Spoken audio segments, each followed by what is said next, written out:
Tinora Athletic Director Jake Essig and his family, wife Samantha, and son Milo wish the best to Tinora student athletes this season. Hey, local athletes and sports fans! Whether you're on the field, hitting the gym, or cheering from the stands, your body works hard and deserves the best recovery. With over 2 decades helping area athletes perform at their best, Carrie Radzik and her team at Defiance Therapeutic Massage and Wellness Center are now offering new services to support the whole community in living healthier and more balanced lives. These exciting new services include the Halo Sauna, which combines dry salt therapy with medical-grade infrared heat for deep muscle recovery and reduced inflammation. Salt Room Halo Therapy, where you can clear your lungs and airways, improve skin conditions, and boost the immune system. Medical-grade red light therapy, which helps to accelerate tissue repair and promote cellular healing. Foot Detox and Mineral Foot Detox, where you can release toxins and restore balance after a stressful week or workout. Each therapy can stand on its own or be combined to create a personalized recovery experience that meets you right where you are. Are you ready to de-stress and live well? Visit DefianceTherapeutic.com or call Carrie Radzik at 419-784-0101 to book your appointment today. Carrie Radzik and her team are proud to support local athletes and wish the Rams all the best. Wooden Indian Pawn and Gun of Defiance has been serving Northwest Ohio for over 30 years. Need cash? Collateral pawn loans are available. Stop in and see Shar and the staff at 5727 State Route 66 North in Defiance, Ohio. Wooden Indian Pawn and Gun carries a full line of new and pre-owned items that include firearms, ammo, optics, game systems, knives, jewelry, and Amish poly furniture. Wooden Indian Pawn and Gun has in-house jewelry as well as a gunsmith on site. Hours of operation are Monday 10 to 7, Tuesday through Friday 10 to 5, and Saturday 9 to 3. Got questions? Give them a call, 419-784-9880, or visit them online at woodenindianpawn.com or visit their Facebook page. Wooden Indian Pawn and Gun, your locally owned pawn specialists. Say go Rams. Maumee Valley Title Agency of Defiance has been providing seamless and transparent real estate closings in Northwest Ohio for 30 years. From contract to closing, their experienced team of attorneys and title agents work with lenders, businesses, and individuals to meet their real estate needs. Maumee Valley Title Agency proudly serves Defiance, Fulton, Henry, Paulding, Putnam, and Williams counties. Call the office today at 419-782-3334, Monday through Friday from 8 a.m. to 5 p.m., or visit them online at MaumeeTitle.com. Maumee Valley Title Agency of Defiance wishes all Tinora Rams athletes the best this season. The winery at Harvest Moon Golf Course, the Old St. Mike's, sits on 110 acres at the corner of Meekus and Domersville Roads in Defiance. It has become the new go-to spot after the game. Harvest Moon is open for all after-game gatherings, whether it's football, basketball, volleyball, or track. They're just 1 mile down the road and ready to serve the community after events. They offer assorted flatbreads, quesadillas, loaded kettle chips, various dips, and a meat and cheese tray. A full bar and non-alcoholic drinks are also available. Harvest Moon is very family-friendly. Stop by after the game on Friday night for fun, bring your friends, and make a new tradition. For more info, call 419-219-0007 or visit their website at thecompound.com. Click on Winery Events for all the upcoming fun. Give something new a try. Head out to Harvest Moon for all the fun after the game. Serving area farmers since 1912, the Jewel Grain Company has 5 locations in Northwest Ohio, including Jewel, Okolona, Ney, Marks Center, and Hicksville. They can offer grain storage and handling, grain marketing, farm supplies, including fertilizer, ag chemicals, and feed. Jewel Grain offers seed sales, soil testing, and can help with your lawn, garden, and pond needs. Reach them at 419-497-2101 or online at jewelgrain.com. Jewel Grain is a sponsor of the Tinora Rams Huddle Cameras. Marco's Pizza in Defiance offers authentic Italian pizza made with fresh ingredients and bold flavors. Marco's Pizza in Defiance offers authentic Italian pizza made with fresh ingredients and bold flavors. Marco's prepares their pizza using dough made daily with a special 3-cheese blend and their original sauce recipe. Pizza bowls, salads, wings, bread, desserts, and catering services are also available from Marco's Pizza in Defiance. Check out their hot deal special online, located at 900 North Clinton Street in Defiance. Give them a call, 419-784-1555. Order online at marcos.com. Marco's Pizza, a proud sponsor of the Tinora Rams.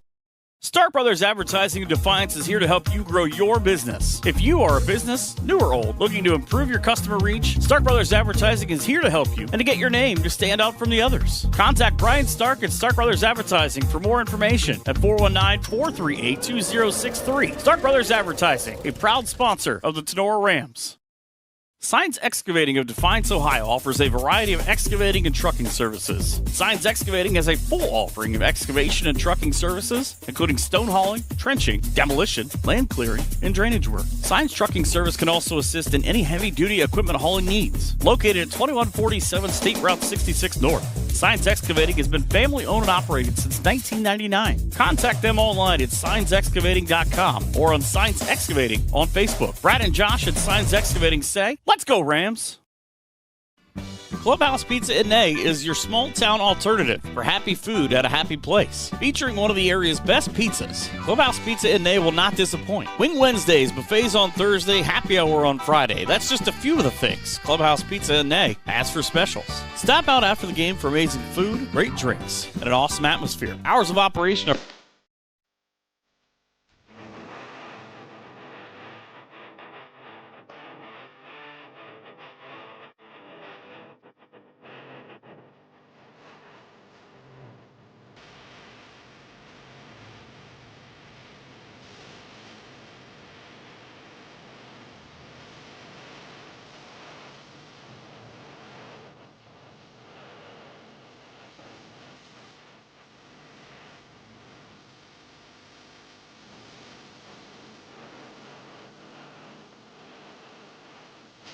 Beauty.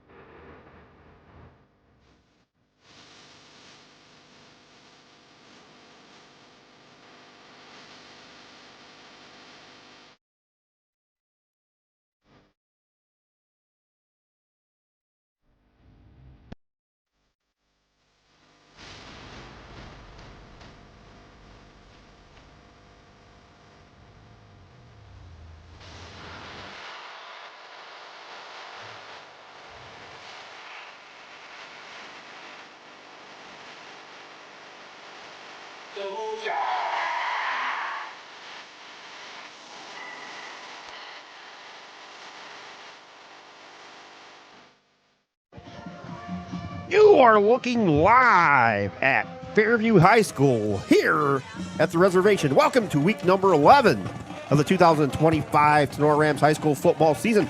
Coming up live here at the reservation at Fairview High School, it's the Tinora Rams taking on the Fairview Apaches as we settle in for the start of the OHSAA football playoffs here in Division 6, Region 22. Fairview enters at 9-1, 6-1 in GMC play, while the Rams enter at 5-5. Tinora finished 4-2 in the GMC. Apaches enter as the number 5 seed here in the region, while the Rams are at number 12. The winner of this game will travel to Paulding next Friday night. All-time series, this is the 54th meeting. Fairview leads the overall series 29-24, but Tinora has dominated the last 2 decades, winning 16 of the previous 21, and the Rams have won 4 of the last 5. We were here just seems like a couple weeks ago, week 5, the Apaches with a big 49-28 win over the Rams. Senior quarterback for Fairview, William Zedike. He was 20 of 30, 315 yards with 3 scores. All those came in the second half. He also rushed for 87 yards and had 2 more touchdowns. And Logan Olinger hauled in 13 passes for 215 yards and 2 touchdowns.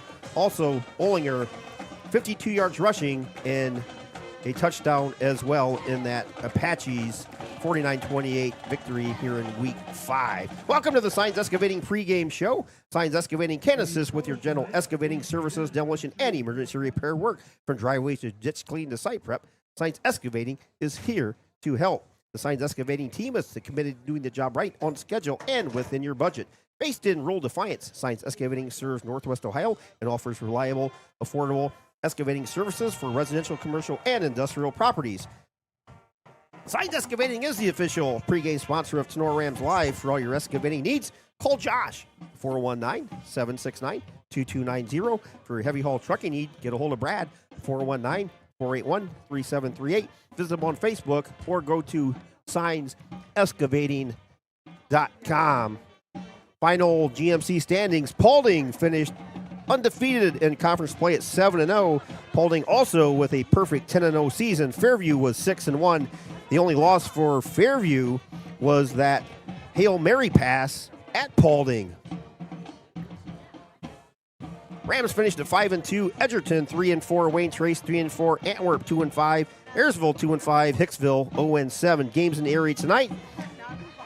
Edgerton at Eden is the only other conference game. Rams coming in averaging 25 points on offense. They average just under 300 yards total. 213 yards passing, 83 yards rushing. Junior quarterback Owen Farrell, he was honorable mention all GMC this season. He is 183 of 310, 2,128 yards, which is a new Tinora Rams record. 22 touchdowns for Owen, which is also a new season record. He has broken a total of 4 passing records here in 2025. Offensive line, Kobe Bum was the first team representative. Brock Bailey, Nathan Sattler, and Drayden White were all honorable mention all GMC. In the backfield, Cooper Replogle, who was first team all GMC, has run for 571 yards with 6 touchdowns. Abram Jimenez and Doug Hadamer also offers a spark. Spelling Replogle. At the wideout spot, Dylan Shively, honorable mention all GMC, 47 catches, 672 with 8 scores.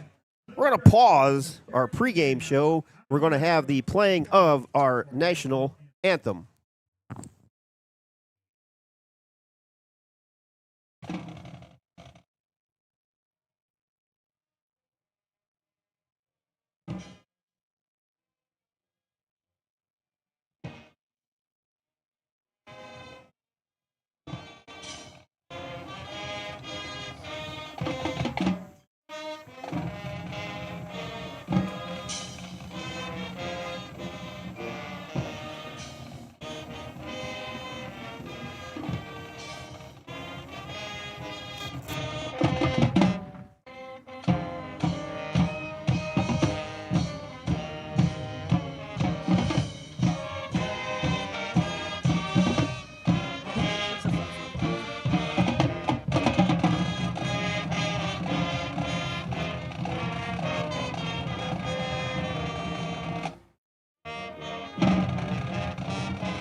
Fairview Band performing the national anthem tonight, continuing on with our Signs Excavating pregame show. We'll restart with the wideout spot. Dylan Shively, honorable mention all GMC, 47 catches, 672 yards, 8 scores. Josh Lee, a new reception leader in a season, 54 catches, 512 yards. He broke the record of Nick Sheets from 1996. Josh was first team all GMC as a tight end. Owen Reynolds, honorable mention all GMC at the wideout spot. Heck of a season for Owen. Reynolds, 44 receptions, 672 yards, and 12 touchdowns. We don't actually have the touchdown record for Tinora receiving, but I'm assuming that has to be a record. Get with Coach Becker and see if we can't get that. Parker Hancock, 10 catches, 61 yards. Liam Bainfeld, 6 catches and 38 yards for Liam. Looking at the Rams' defensive side of the ball, they allow 26 points per game, 318 total yards. They allow 160 yards rushing and 158 yards passing.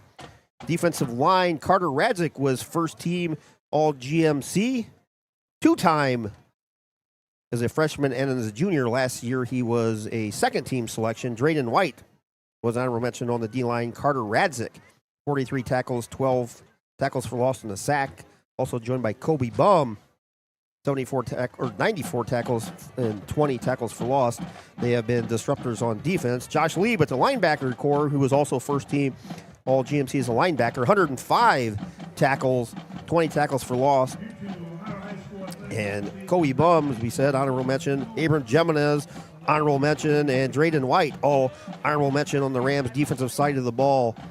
In the secondary, Owen Farrell and Dylan Shively were honorable mention in the backfield. Special teams duties. Parker Hancock, averaging 32.5 yards a punt. And PATs, Parker's 24-26. He was second team all GMC as a place kicker, and he was honorable mention as a punter. looking at the Fairview Apaches. They average 43 or 44 if you round up, 44 points a game on offense. And William Zedike, second straight GMC Offensive Player of the Year. He has thrown for 3,081 yards, 201 of 307, 33 touchdowns, just 4 interceptions for Zedike. He's also run for 586 yards and 12 touchdowns. Heck of a wide receiving crew for Zedike. Logan Olinger, first team All-GMC. He's been the area's top receiver in the stat area. 73 catches, 1,052 yards for Logan Olinger, and 13 touchdowns as well. And he's, by the way, scored 8 rushing touchdowns this season. Gavin Mead, 46 catches, 639 yards, 5 scores. Gavin Garza, 3 scores, 401 yards. Jonathan Huffman, 15 catches, 302 yards, 4 scores. So the Apache offense will live through the air here tonight with William Zedike and that fantastic crew at the wideout spot. Defensively for Fairview, Huffman and Ollinger have had a big presence on defense. Each has 4 interceptions and a pick 6. Senior linebacker Drayden Grinnell Dennis leads the team with 89 tackles, 7 of those tackles for loss. Brody Williams has 56 tackles, 8 tackles for loss. And first team All-GMC place kicker Landrick Vandermeide, 50 of 55 point after touchdowns. I believe last week he set a record going 10 for 10.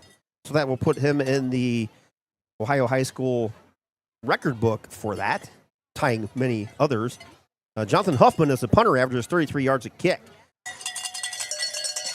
Fairview is coached by Doug Rakes, a 99 graduate at Fairview High School. He's in his 11th season, his second stint here. He's 70 and 48, assisted by Craig McCord, Ken Bullen, Tim Grind, Joe Kime, Caleb Frank, Bobby Brown, and Josh Freeze. Superintendent is Ellen Kesey. Your principal, Tim Brayman. Athletic director, Scott Highland, does a fantastic job over here.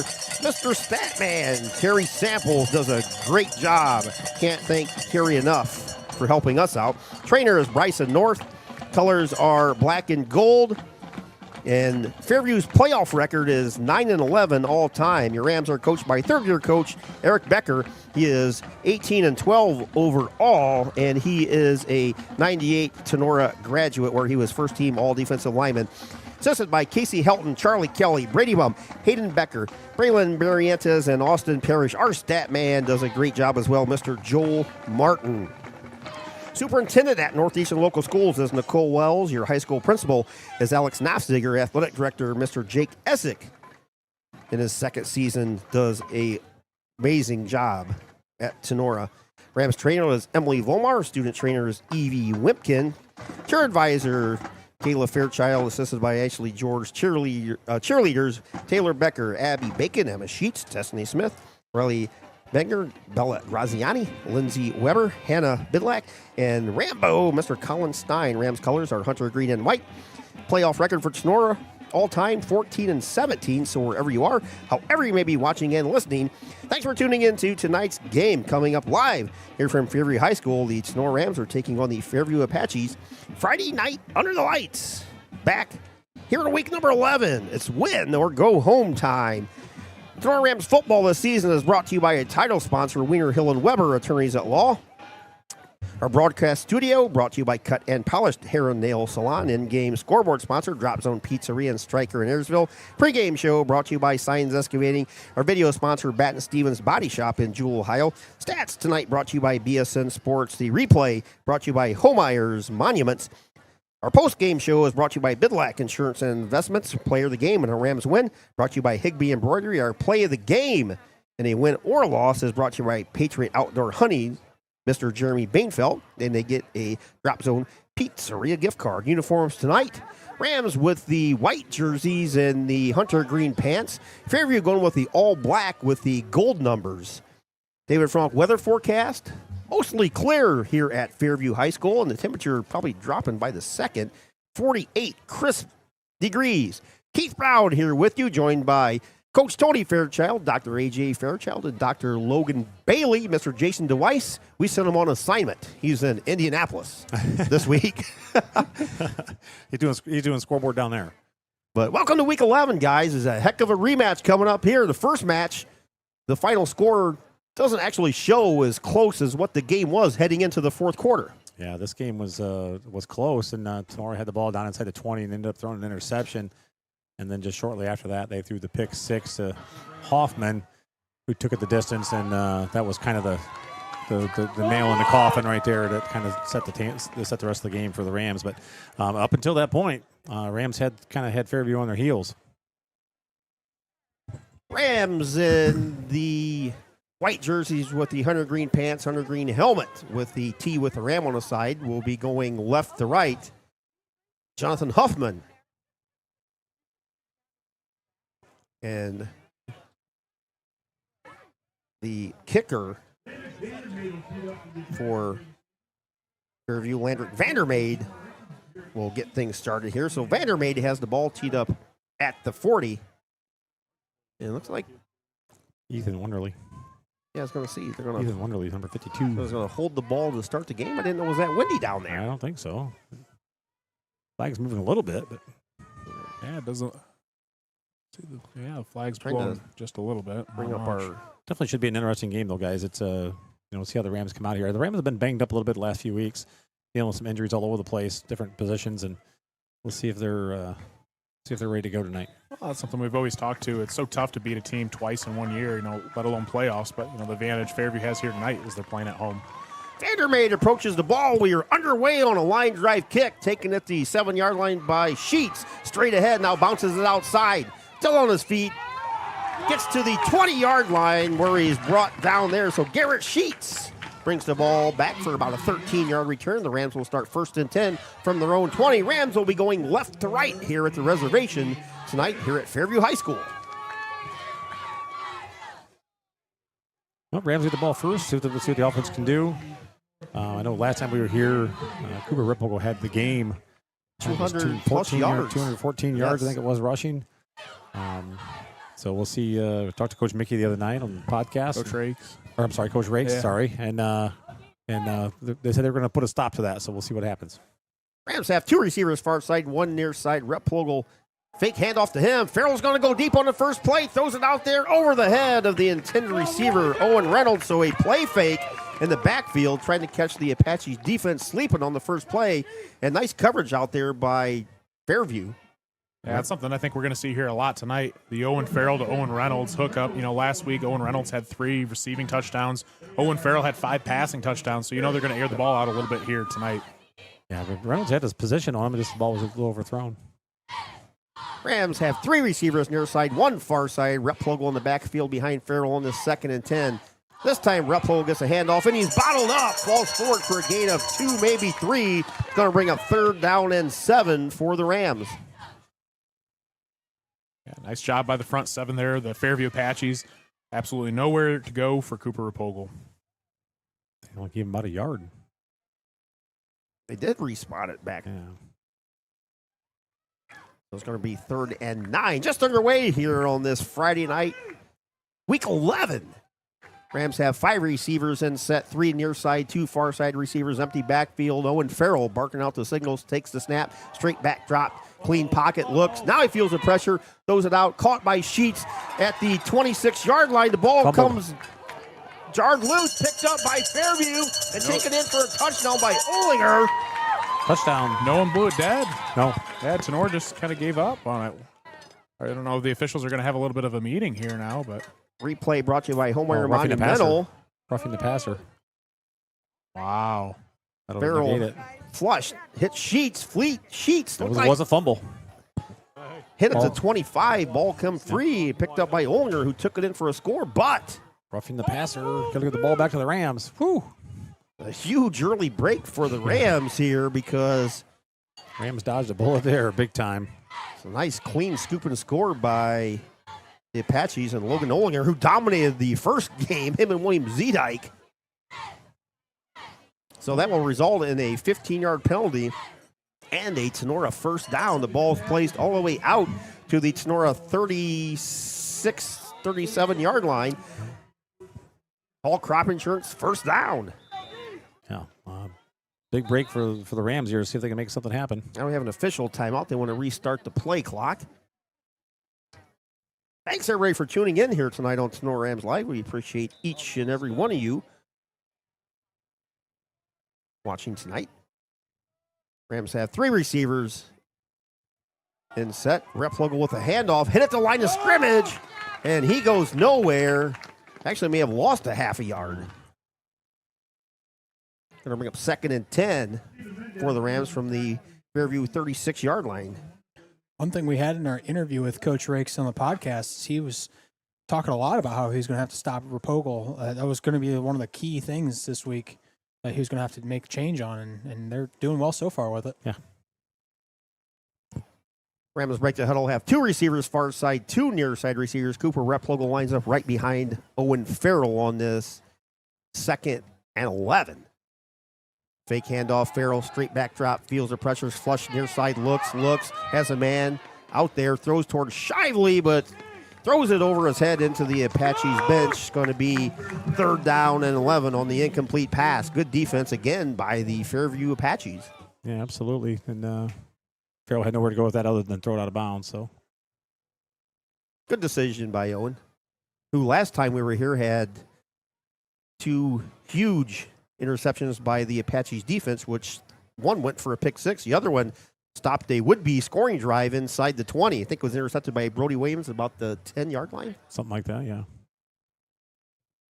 No score, just underway here. 10-10 to go in the opening quarter on your Drop Zone Pizzeria scoreboard. Rams rush to the line of scrimmage. Play clock is down to 5. 5 receivers in set empty backfield. Snapped right at 0. Farrell looks, goes out of the pocket. He's hit, and he's sacked for a loss. Sack by the Apaches. Loss of about 5 or 6. Going to bring up 4th and forever for the Rams. Got to run the ball there. He had some room. I don't know they get us a first down, but he had some room to run. If he just takes off, make one guy miss, you might be able to pick up a first down there. You see the number 73 on our roster that we had, so for Fairview, at least I thought it was 73. So 4th and 14 for the Rams offense. First drive for Tinora is going to result in a punt by Parker Hancock. Parker wearing that offensive lineman jersey again tonight, number 74. Parker averages 32 yards a punt. Honorable mention, punter for Parker, taking over for Jacob Bishop last year. A heck of a year by Parker. We've talked about Parker all season long. He's been very versatile everywhere that he's been asked to play this season. Sealed the game last week at Edgerton with a game-clinching interception in the final seconds. Hancock kicking from about his 20. Good snap. Line drive kick, hits at about the 40.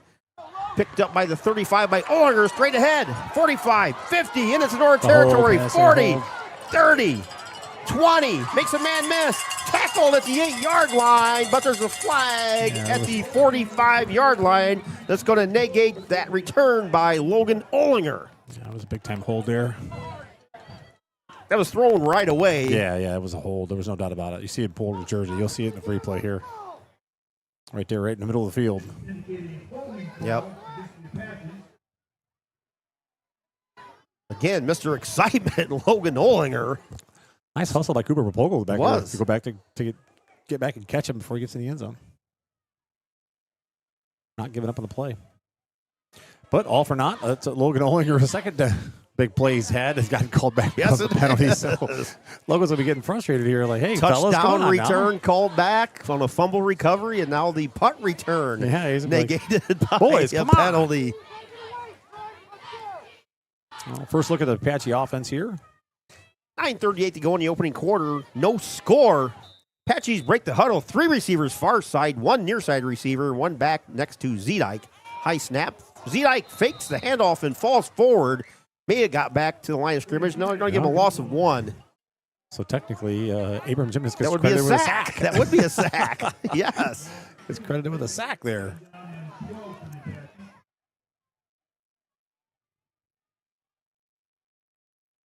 Reagan Grinnell Dennis Rams with 2 down linemen here. Lined up in the backfield. Dropping On 9 coverage. the first down play. Now he winds up wide near side. No backs in the backfield. Zedike with the snap goes straight ahead. 45-50 into Tinora territory at the 49-yard line.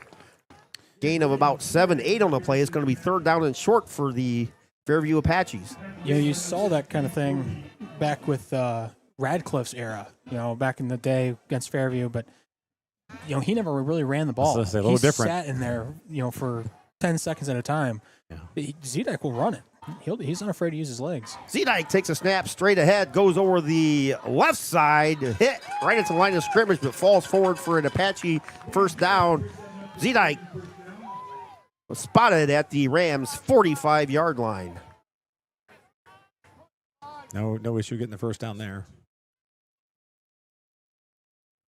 No huddle offense for Fairview. Zedike straight back drop, looks, fires out, caught at the 35, pushed out of bounds close to the 30. Gavin Mead on the reception. Mead, 46 catches, 639 yards, and 5 scores going into this game.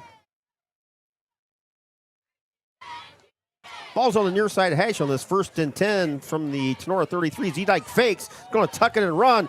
Hits the 30, breaks free, runs out of bounds at about the 27-yard line. Zedike with a pump fake, took off running, gain of about 4, maybe 5 on the play. It's going to bring up 2nd and 5 for the Apaches as they continue to drive into Tinora territory. Ball spotted at the Rams' 27-yard line, maybe 28-yard line. Tight formation for the Apaches. Now they break and send 3 receivers far side, 2 near side receivers.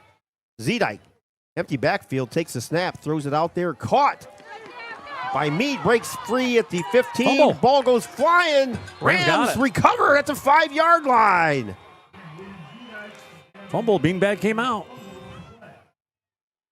So Zedike to Mead. Mead had a first down, tried to get some extra yardage. Got down to the 15, and I think that was Owen Reynolds popped it out. Abram Jimenez. Abram popped it out from behind. Rams defense recovers inside the 10. 10. See, they haven't 9-yard line? spotted the 9-yard ball line? yet. There they go. So they do spot it. Rams got a long way to go here.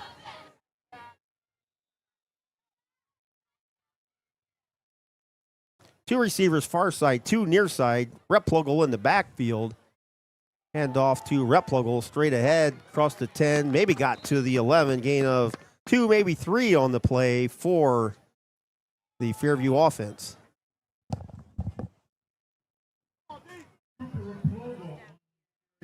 No score, 7:45 to go here in the opening quarter. It's 2nd and 8 Rushing yards a little hard to come by right now, for Keith. the Rams.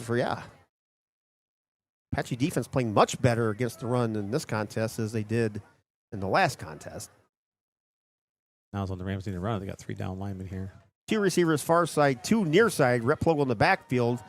Farrell fires it out in little slant, caught by Reynolds at about the 16-yard line. It's going to be short of a first down. It's going to be 3rd and 3 for Tinora.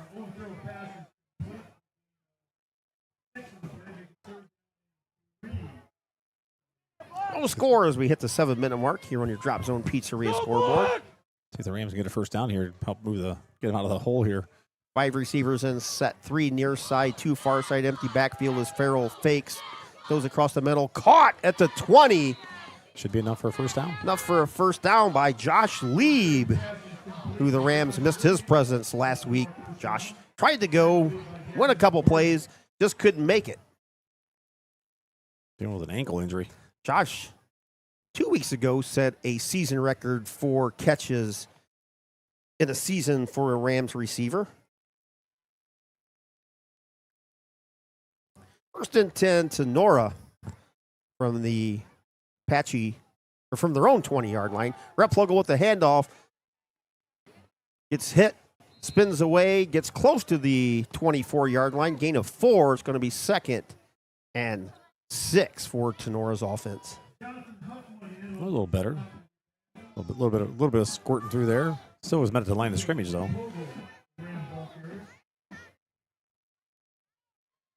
Both teams have had a possession. This is the Rams' second possession. 2nd down and 6. Farrell back to pass, fakes, flush far side. He's going to tuck it and run. Gets to the 24-yard line where he's knocked down. Looks like he had a little bit of an opening there, but nice closure by the Apaches defense to seal that off. Maybe lost a yard or half a yard. It's going to be 3rd down and 7 for Tinora.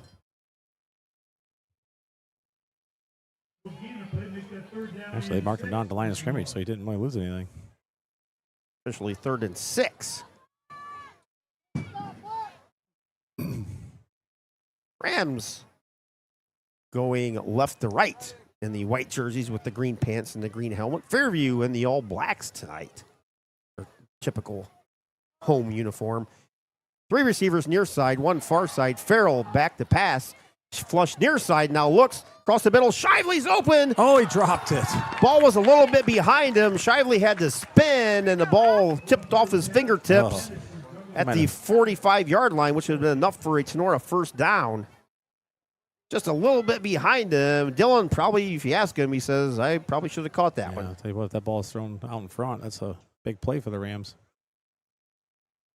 4th and 6 for Tinora. 2nd punt by Parker Hancock coming up. And last one we saw Logan Olinger return back to the 10, but another penalty negated that return. Hancock's going to kick from his 14. High kick. Hits at the 45 and ricochets out of bounds into the Tinora defense at the 40. Olinger sprinted over there to grab it, and so did the Rams as it rolled out of bounds. So the Apaches will start their 2nd drive at the 40. No score here. 4:47 to go in the 1st quarter here on your Drop Zone Pizzeria scoreboard. Keith Brown, Coach Fairchild, Dr. AJ, Dr. Logan with you here on this Friday night. We appreciate everybody for watching here on Tinora Rams Live. We had a heck of a broadcast last night from Fostoria High School where we had the doubleheader volleyball, Fairview and New Bremen in the first game, and Tinora and Buckeye Central in second. So we appreciate everybody that tuned in last night as well to us. Yeah, it was that gym was loud, man. It was packed in that first game. Yeah, I can only imagine what's going to be like tomorrow. 45-yard line for the Apaches, their own 45. Zedike fires it out. Ball's caught at the 50 by Olinger. Makes a man miss, and he's tossed out of bounds, and that's going to be a personal foul on Tinora.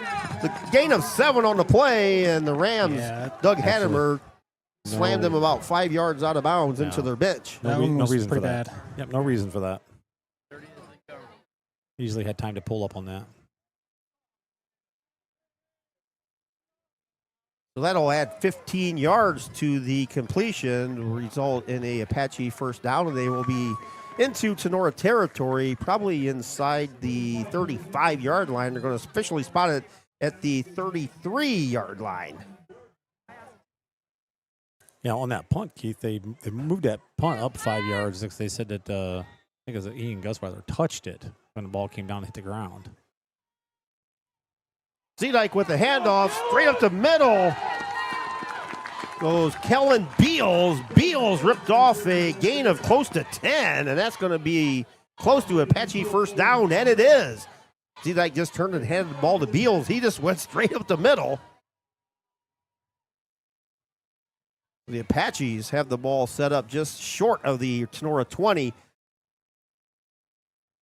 5 receivers in set. Zedike back pass, looks, has all day, fires deep, near side, has a receiver out there, caught by Logan Olinger for a touchdown. 23 yards, Zedike to Olinger at the 4:05 mark, puts the Apaches up 6-0. All day to pass for Zedike.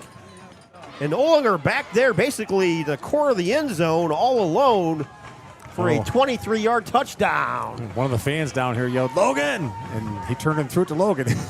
So maybe he's got a speaker in his headset. Vandermeer on for the extra point. No pass rush. You can't give Zedike that kind of time. He's going to stand there and pick you apart. Those receivers will get open if you get that much time. 50 of 55 for Vandermeer. Kick is up. And it's good. So Vandermaid's extra point puts the Apaches on top 7-0. 4:10 to go in the opening quarter on your Drop Zone Pizzeria scoreboard. We'll be back after this timeout here on Tinora Rams Live. Barney's Grill at Evansport has been serving their customers for over 20 years. Ice cold drinks, Ohio lottery, great food, and good friends are all on deck at Barney's. Stop and get those delicious Barney burgers, cheeseburgers, chicken strips, fries, and onion rings tonight after the game. Taco Thursdays from 11 a.m. to 9 p.m. And Barney's Grill is located at 1101 Main Street in downtown Evansport. They're closed Sunday and Monday, but give them a call at 419-428-2241 and be sure to check out their Facebook page for a look at all the fun. Barney's at Evansport, a proud supporter of Tinora Rams Live. Brothers Tacos dedicates itself to working closely with their family to deliver to your family the best authentic Mexican cuisine to Defiance and the surrounding areas. As a family-owned catering business and pop-up food vendor, their mission is to make you and your guests feel like family no matter the location or event. They cater to weddings, graduations, and small gatherings. Check out their Facebook page or contact them today by calling or texting 567-344-0055. Brothers Tacos looks forward to sharing their delicious food with you. Welcome back to the reservation here at Fairview High School. William Zedike hit Logan Olinger for a 23-yard touchdown and a 7-0 Apaches lead, 4:10 to go. Vandermaid approaches the ball at the 40. High driving kick chases Tinora all the way back to the 5-yard line. Hadamer straight up the middle, now bounces it outside across the 20, where he's met there at the 23-yard line by a slew of Apaches defenders. We have a little scuffle afterwards, which we're probably going to see that quite a bit off and on tonight as the biggest rival as these two schools are. Friends, off the field, but once you put them under the lights, boy, oh boy. Must be something to do with these lights. It must make them go crazy. Kind of like a werewolf thing. You see the lights. So we appreciate everybody for watching us here. We last look, at least 600 viewers. So I'll see if the Rams can answer. Haven't been able to get too much going so far offensively. They're going to have to mix some stuff up here and see if they can't get something moving. Replugle behind Farrell. 2 receivers far side, 1 near side. Replugle with the handoff. Flag goes flying. Replugle hit at the line of scrimmage. He's had no success here early on. Another flag goes flying. That's a beanbag. Oh, it's a beanbag. Is there a fumble on the play? Fumble. So Replugle hit at the line of scrimmage, was stood up, and apparently fumbled the ball. It's a big pile of people. I don't know how you really see the ball loose there, but how do you come in and throw the beanbag that late and say it's a fumble? Officials said it was a fumble. That's a fumble. Sideline warning for the Apaches, which is the flag, but it is a fumble. Fairview with the recovery deep into North territory again, officially recovered at the 25-yard line. So the Apaches leading 7-0 are set up in really good field position to start this drive. Yeah, I don't know. It looked like Replogle just hit the line and his forward progress stopped. Yeah, to me, he's laying on top of the pile and everything was done, but the referee comes in and throws a beanbag after the play's already been blown dead. So, anyway, like you said.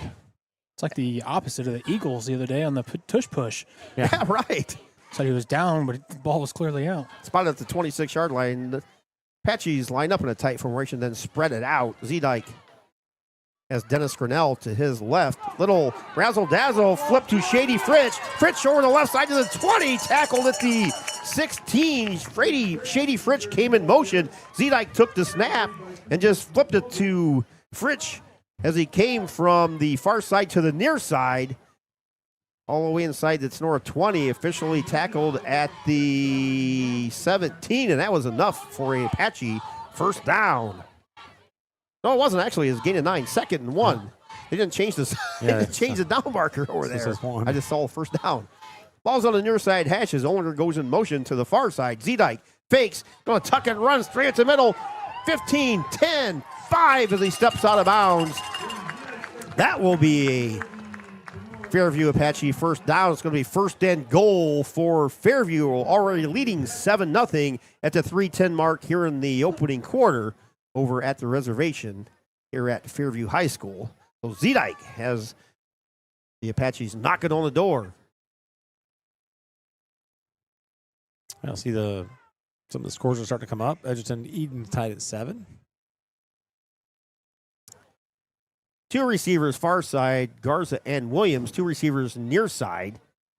Dennis Grinnell with the handoff, straight up the middle, lunges, and he's tackled about a yard short of the goal line. It's going to be 2nd and goal as Drayton Grinnell Dennis bursts up the middle for a gain of about 5. Under 3 to go here in the opening quarter, 7-0 Fairview. They're looking to add more on your Drop Zone Pizzeria scoreboard. Grinnell Dennis. But this has got Olinger in the backfield, just going straight forward here. Actually, Zedike. No, that is Olinger. Olinger and the Wildcat snap right to Logan Olinger. Took it in for a 1-yard touchdown at the 2:38 mark. So Ollinger's second touchdown. This one's a run. And the Apaches have a 13-0 lead. Extra point pending by Vandermeid, who's almost automatic. He's only missed 5 all season out of 56 attempts. Zedike on the hold. Vandermeid on the kick. Hold is good. Kick looks good. And it is good. So with 2:38 to go in the opening quarter, Fairview has taken a 14-0 lead on your Drop Zone Pizzeria scoreboard. We'll be back right after this time out here on Tinora Rams Live. The Fort County Career Center offers experience-based education to prepare students for success in college, secondary education, and in various careers. They have partnered with 22 school districts located across 4 Northwest Ohio counties, including Defiance, Fulton, Henry, and Williams, to provide a one-of-a-kind educational experience. High school students have the opportunity to enroll in 30 rewarding career and technical programs in their junior and senior years.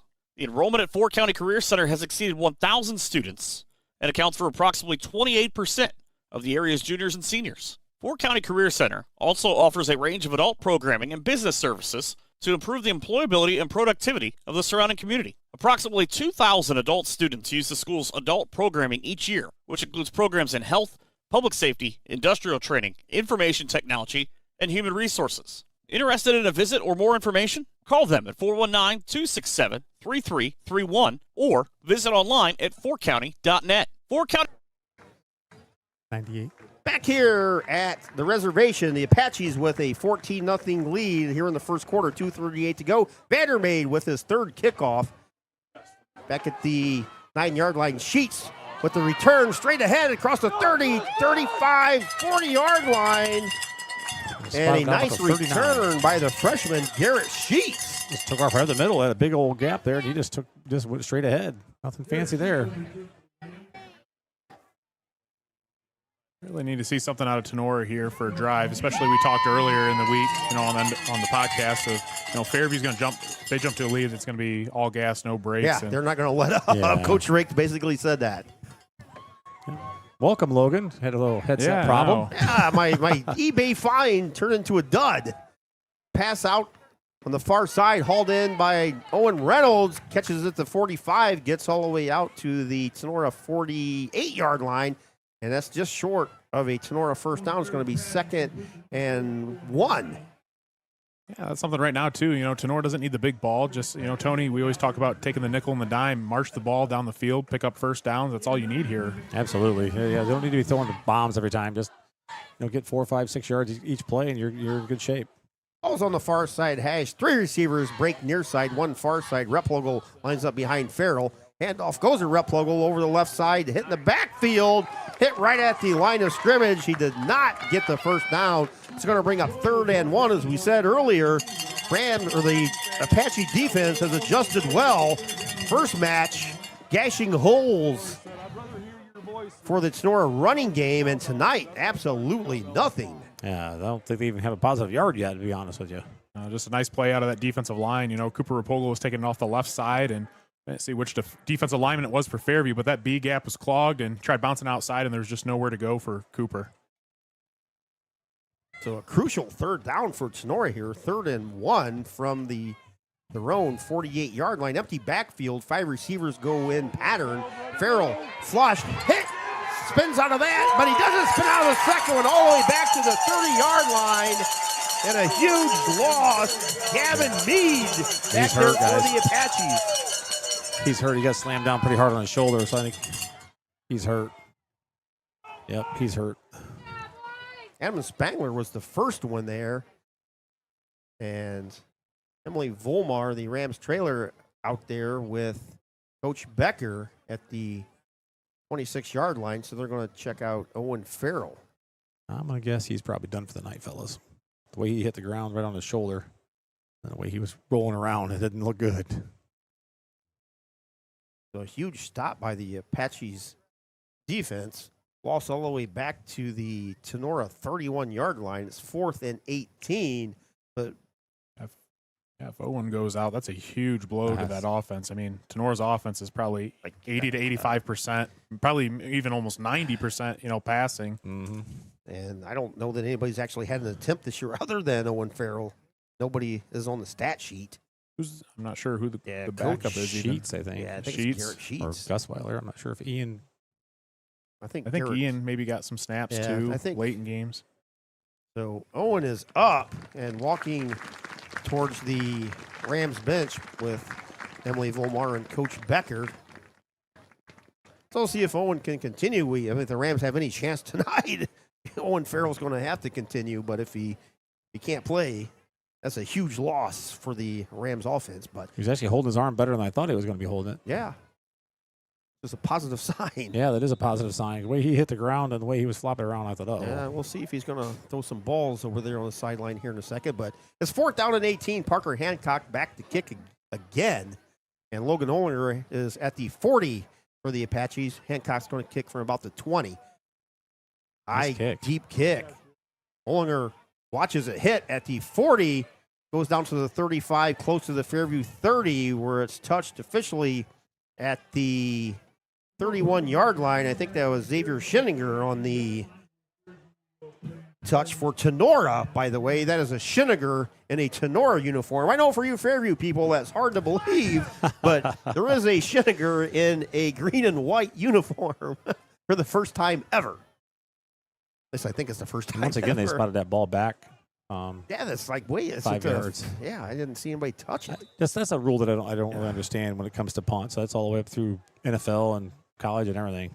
Officially spotted at the Fairview 38-yard line. Z-Dyke, 5 receivers in set, empty backfield. Going in motion is Beals from near side to far side. Z-Dyke looks, fakes, fires deep on the far side, has a man out there just over the arms of Brody Williams. Williams, 17 catches, 266 yards this year. And Z-Dyke. He had a step on Stark there, but Z-Dyke just missed him. Rams are going to have to find a way to get pressure on Z-Dyke. They can't let him stand back there this long. They have too many weapons out there. Apache's going quick on the 2nd and 10. Z-Dyke fakes a pass. He's going to tuck it and run.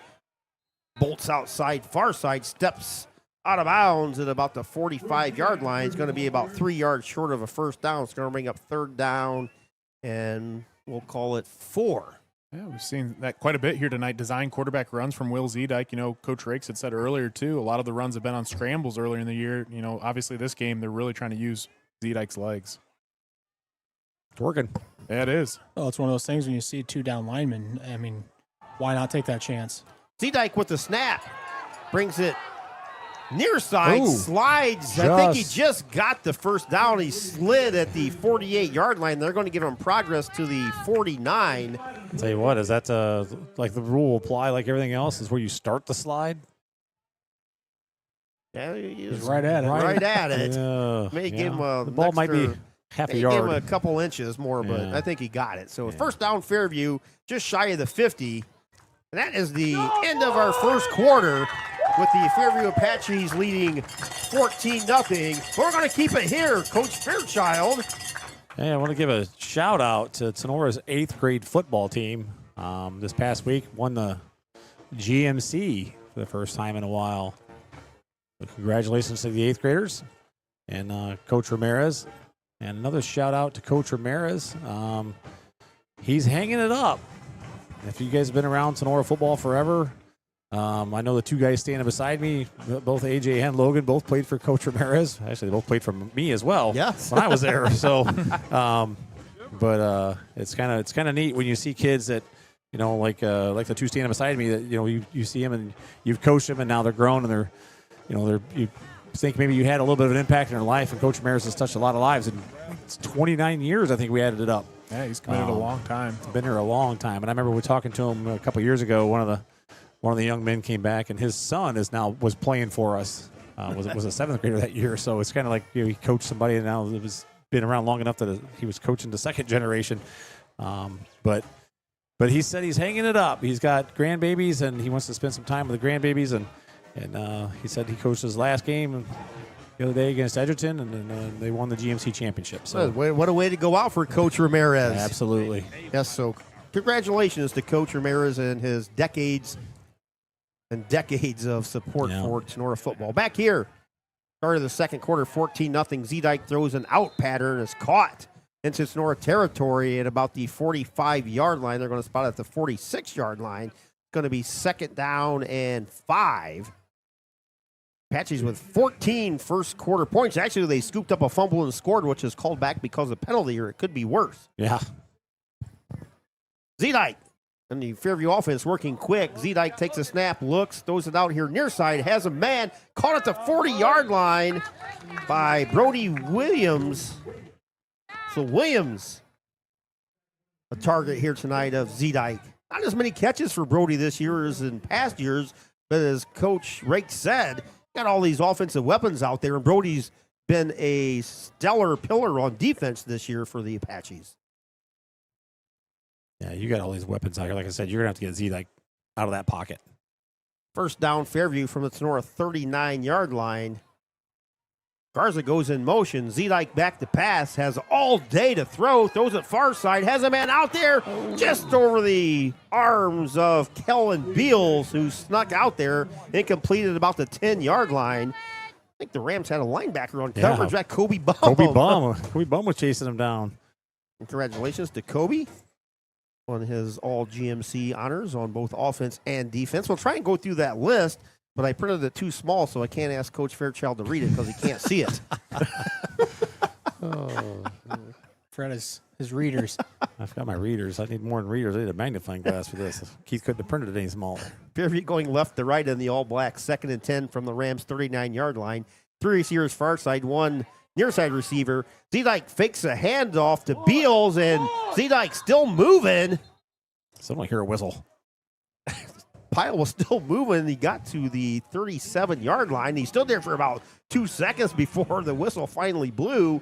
Brody Williams is getting a little talking to by the referee because he was trying to grab people and unpiling them, and he's going to get in trouble for that. In high school, you can't do that. I don't think you can do it in college either. Yeah, I don't think so. He was grabbing people, trying to pull them off. The referee had a little chat with him. No gain on the play for the Apaches. Going to be 3rd down and 7 from the Tinora 37-yard line. Empty backfield. 3 receivers far side, 2 near side for the Apaches. Z-Dyke, straight back drop, has all day again. Fires across the middle. Wide open is Logan Olinger, and somehow those two have completed 1,000 passes together, missed on that connection. That would have been a touchdown. Yeah, that was a touchdown. It was a miscommunication by the Rams. Nobody covered Olinger down the seam.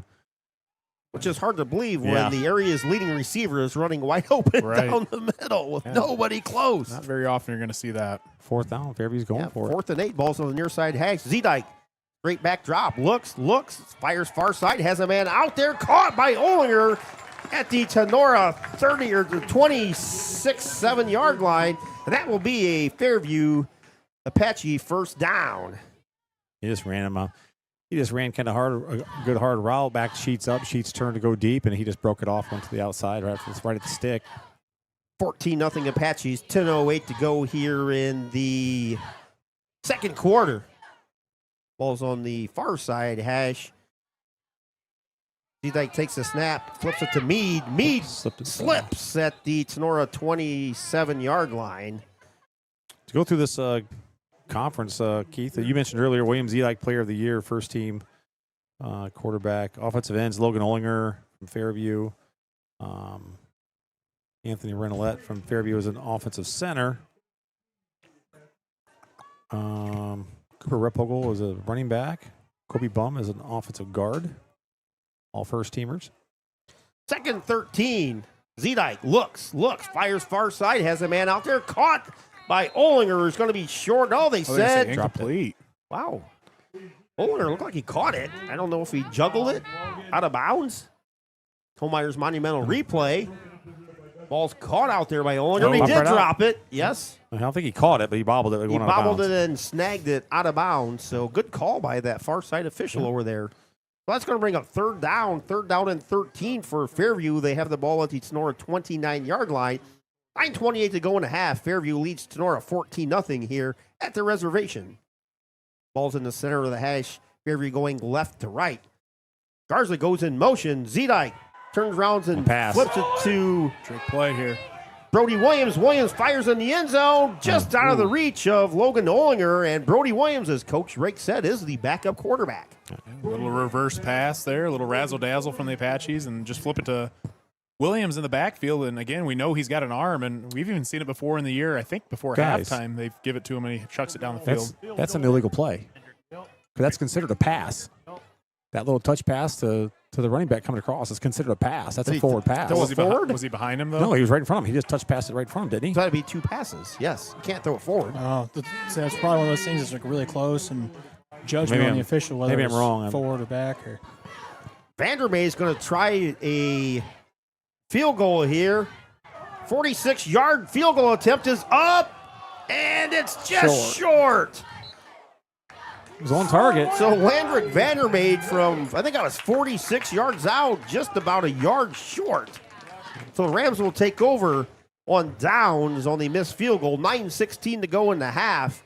And Fairview with a 14-0 lead. Stay tuned at the half.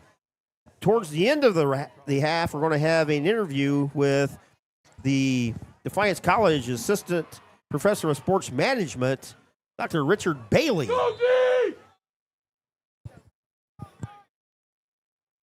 So we'll have that coming for you at the half. Owen Farrell is back out there on the field for Tinora. Farrell takes a snap, gives the ball to Replogle. Cooper over the right side of the offensive line, falls forward to the Tinora 25-yard line. Gain of about 4.5. It's going to be 2nd and 6. Not as many scores in the area tonight as we normally have with the buys. I know, a lot of media at a lot of games. Here, 14-0 Fairview, just under 9 to go on your Drop Zone Pizzeria scoreboard. I didn't see the Patrick Henry score actually yet. One receiver far side, one near side. Farrell turns around and hands the ball to Replogle. Replogle across the 25, falls forward to the Tinora 26, 27-yard line. It's going to bring up 3rd down and 4. Guys, I was wrong on that pitch. I was actually behind him. I was thinking of the other play where they did a touch pass in front when he came around the other side. Again, we appreciate everybody for watching us here on Tinora Rams Live. Keith Brown, Coach Fairchild, Dr. AJ, and Dr. Logan with you on this Friday night, week 11 here from Fairview High School. 3rd and 3 for Tinora. Tinora going right to left. Farrell throws it out there. Little quick slant caught by Dylan Shively for a Tinora All Crop Insurance 1st down. Farrell is out there, by the way. Yes, he is. Caught. And I was wondering, they ran the ball a couple times. I was like, was he going to be able to That's throw? what I was wondering. He did throw, so. Caught just Good to short see of it. the 35 is officially spotted at the Tinora 34-yard line, but that is a crucial 1st down. Rams trailing just 14-0. Yeah, I was going to say. It's better than it was a week ago when it was Yeah. 21-0 after about the first 10 minutes. I'm telling you, as bad as this has been going for the Rams, to be honest with you, it's kind of impressive that they're only down this far. Replogle with the handoff over to the 40, out to the Fairview 45-yard line. Biggest gain of the game for the Rams running attack. Gain of 11 by Cooper Replogle. That is a Hall Crop Insurance 1st down. Yeah, that was the first big run for the Rams. Starting to get something going here with the run.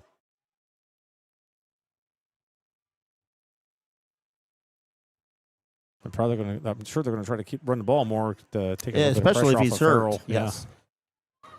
It does look like he's kind of favoring that arm, but 2 receivers in set. Handoff again to Replogle. Pounds it up the middle. Hit at the Apache, or hits at Tinora 45, falls forward to the Tinora 46-yard line. Gain of 1. It's going to be 2nd and 9.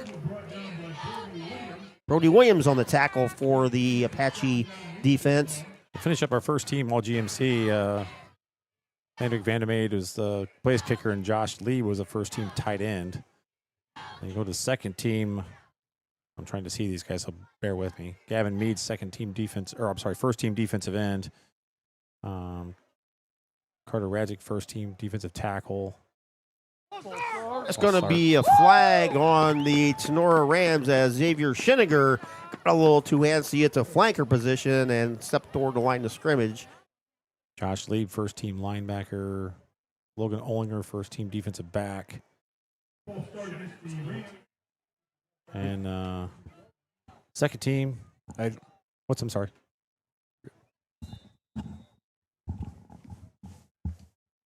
5-yard penalty brings the ball back. It is 2nd and 13. Rams have 2 receivers near side, 1 far side. Fake handoff.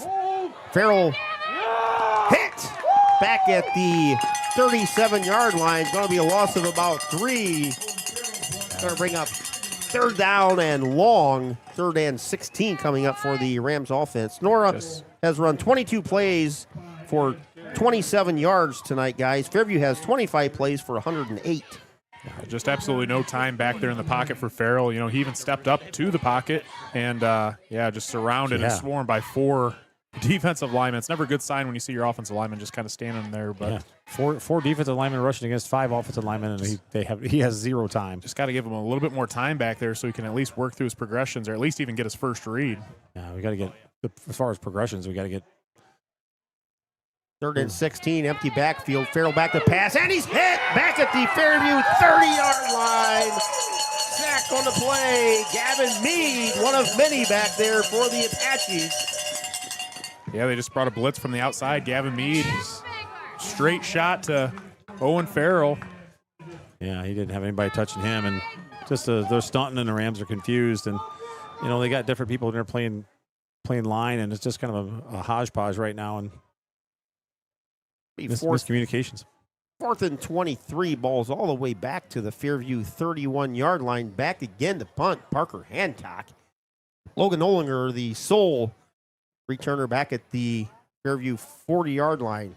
Hancock, high driving kick. Olinger lets it hit at the 35, rolls down to the 30, 25, touched officially at the 21-yard line down there by Tinora, so the Apaches will take over 1st and 10.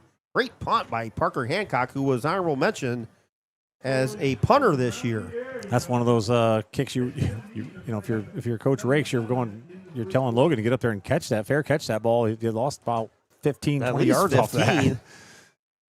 He just runs up there and catches that ball. That's one thing with Hancock this year. He's been really, really good at getting that roll. He gets 15, 20 yards extra. Well, the Apaches will start 1st and 10 from their own 21-yard line. They lead Tinora 14-0. 4:34 to go here in the half. 5 receivers, 3 far side, 2 near side receivers for Zedike. Empty backfield. Zedike barking out the signals on the far hash, takes a snap, throws a out pattern, caught by Gavin Mead across the 25, pushed out of bounds at the 26-yard line. Gain of about 6. It's going to be 2nd and 4. Nice crowd here tonight. Fairview has the stands packed. Rams have them 3/4 full. Our good friend, Mr. Vince Salinas, at home on the couch under the blanket. 2nd and 4, little quick pass out here on the near side. Caught at the 30. Tackled at the 33-yard line was Jonathan Huffman. Yeah, nice hit there by Cooper Rapogel. Closes in quick, and man, he comes from the entire opposite side of the field. Yeah. What an effort by Cooper. Absolutely. If he would have had his hand up about another 6 inches, he might have popped that ball out. Yeah. Nice, hard, solid hit. That's a 1st down for the Apaches. Under 4 to go here in the half. Ball's on the near side hash. 3 receivers far side. 2 near side receivers. Zedike takes a snap, fakes a pass. Going to tuck it and run. Gets across the Tinora 35 to the 36, 37-yard line. Gain of about 4 for William Zedike. This year, guys, Zedike kind of reminds us of Carson Ultimus in his junior year, where Carson might have even ran for over 1,000 yards as a junior. Yeah, I ran the ball all the time until he got hurt right there. Yeah, at the got end. hurt at the end. 2nd 6 for Fairview. Zedike back to pass, looks, throws deep, has a man out there. Knocked away at the 25-yard line. Shady Fritsch was out there. And kind of a matador defense by the Rams defensive back. I don't think they saw the ball. Yeah, they just kind of put their body and arms up in the way and close to a penalty. knocked away. Yeah, ball was a little underthrown there by Zedike, and Shively just running right with the receiver and Shady Fritsch there. But If he turns around, he's got a pick. yeah, really makes a play on the ball. 3rd and 6. That's actually a big 3rd down here. Ball's on the Tinora 35-yard line. Zedike fires it out quick. Out pattern by Logan came up with Olinger. it. And he scoops it off the grass here at Fairview High School for an Apache 1st down.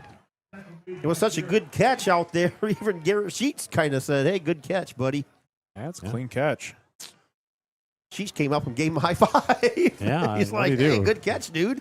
Had good Nice coverage. I mean, what can you do? Had good coverage. 1st down for Fairview, just short of the Rams 50. 2-minute offense by the Apaches. Oh, Zedike throws it over the middle again, running down, nobody anywhere in sight. Drayden Grinnell Dennis yeah, he just was came out of the wide backfield. open. He just came out of the backfield straight through the middle, and nobody picked him up. And luckily, Zedike missed him, and that's probably 6 as well. Zedike 10 of 17 tonight for just 68 yards. I mean, the Rams defense is semi-containing this Fairview offense that averages 433 total yards. 10 of 17, and about 3 of those should have been touchdown passes. He just missed a little bit. So it's 2nd and 10, empty backfield. Zedike has all day to throw. Back at his 40, Jeez. still standing, still looking. Now he's going to decide to run. Now he wants to throw. He's going to run, makes a man miss. 50, 45, 40. Comes back, 41, back to the 40. Still on his feet. 35, comes near side, 30, 20, 10, spins, makes a man miss all the way down to the Tinora 7-yard line. William Zedike just ran 100 yards for a gain of about 45. What a play by Zedike. Wow. Will Zedike just showing off his athleticism, and what really was a broken down play. He's looking downfield, good coverage by the Rams at nowhere to get it to, and he just scrambles and ends up making a big time play. Makes a ton of guys miss and changes directions on the field. There's just no one to pursue him. Oh, there's a holding penalty. I didn't see the flag.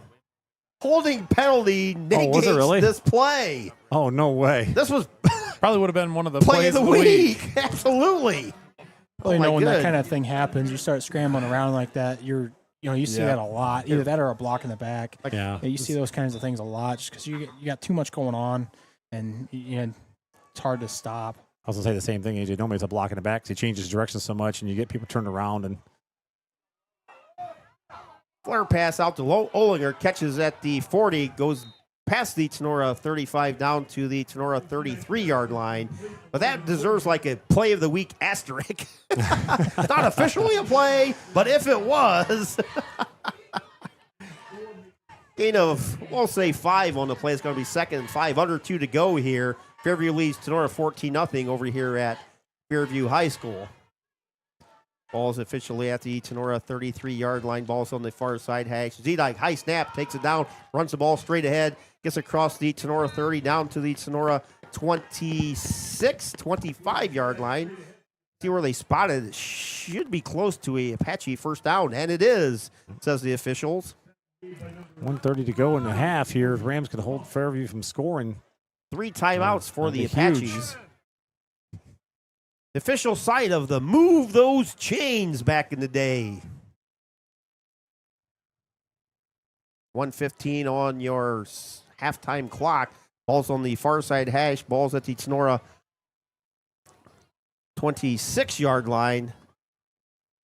2 backs in the backfield for Zedike.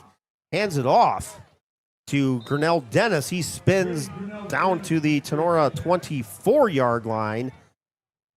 Gain of maybe 4 on the play. It's going to be 2nd down and 6.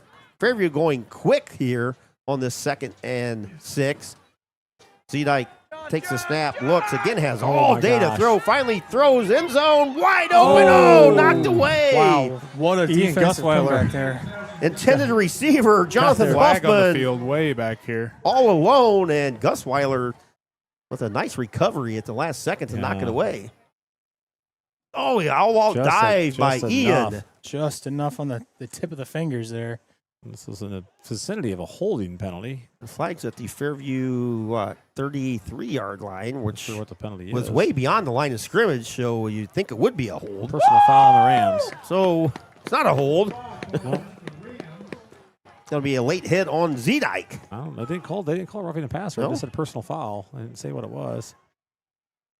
Regardless, it will result in a Fairview first down. 37 seconds to go in the half, 14-0 Fairview, and they're driving inside the Tinora 20 after the penalty.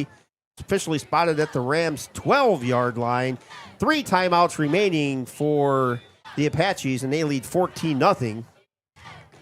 For a great play like that, they get a personal foul penalty. And One back in the backfield. Zedike takes a snap, throws near side, throws in the double coverage, or actually single coverage out there. Grady Stark with another fantastic play. Intended receiver on the play was Brody Williams. And again, Grady Stark, the last month, has played fantastic in the Rams' defensive backfield. like I tell you what, though, the Rams' defensive backs tonight look like a little lost, but they're not finding the football either.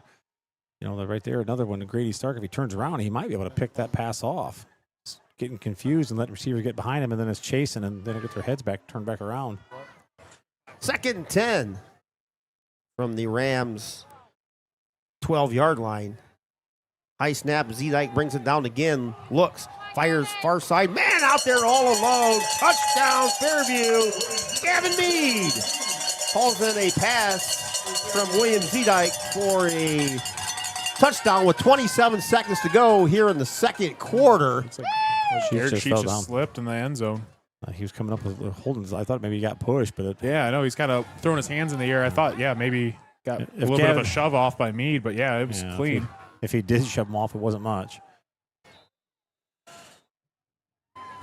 Vandermaid on for the extra point for the Apaches. They lead 20-0, extra point pending.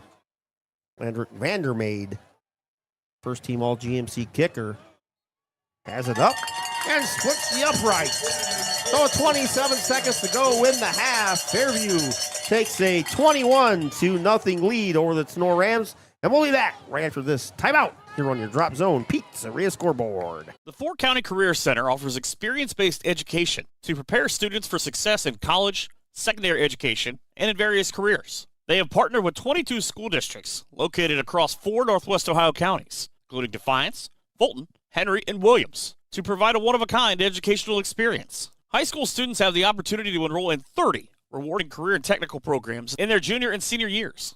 The enrollment at Four County Career Center has exceeded 1,000 students and accounts for approximately 28% of the area's juniors and seniors. Four County Career Center also offers a range of adult programming and business services to improve the employability and productivity of the surrounding community. Approximately 2,000 adult students use the school's adult programming each year, which includes programs in health, public safety, industrial training, information technology, and human resources. Interested in a visit or more information? Call them at 419-267-3331 or visit online at fourcounty.net. Four County Career Center says, Go Rams! Thank you, Four County Career Center, for your sponsorship. Landrick Vandermaid has the ball teed up at the 40. He's kicking left to right as final seconds of the half. A little squib kick. Hits it, Tinora Ram at the 40-yard line. Scooped up by one of the up men. Takes it across the 30 out to the 35-yard line. And Schinniger. Xavier Schinniger, who caught some barb over there by some of his Fairview friends, heads back to the Rams huddle after that return on the squib kick by the Apaches.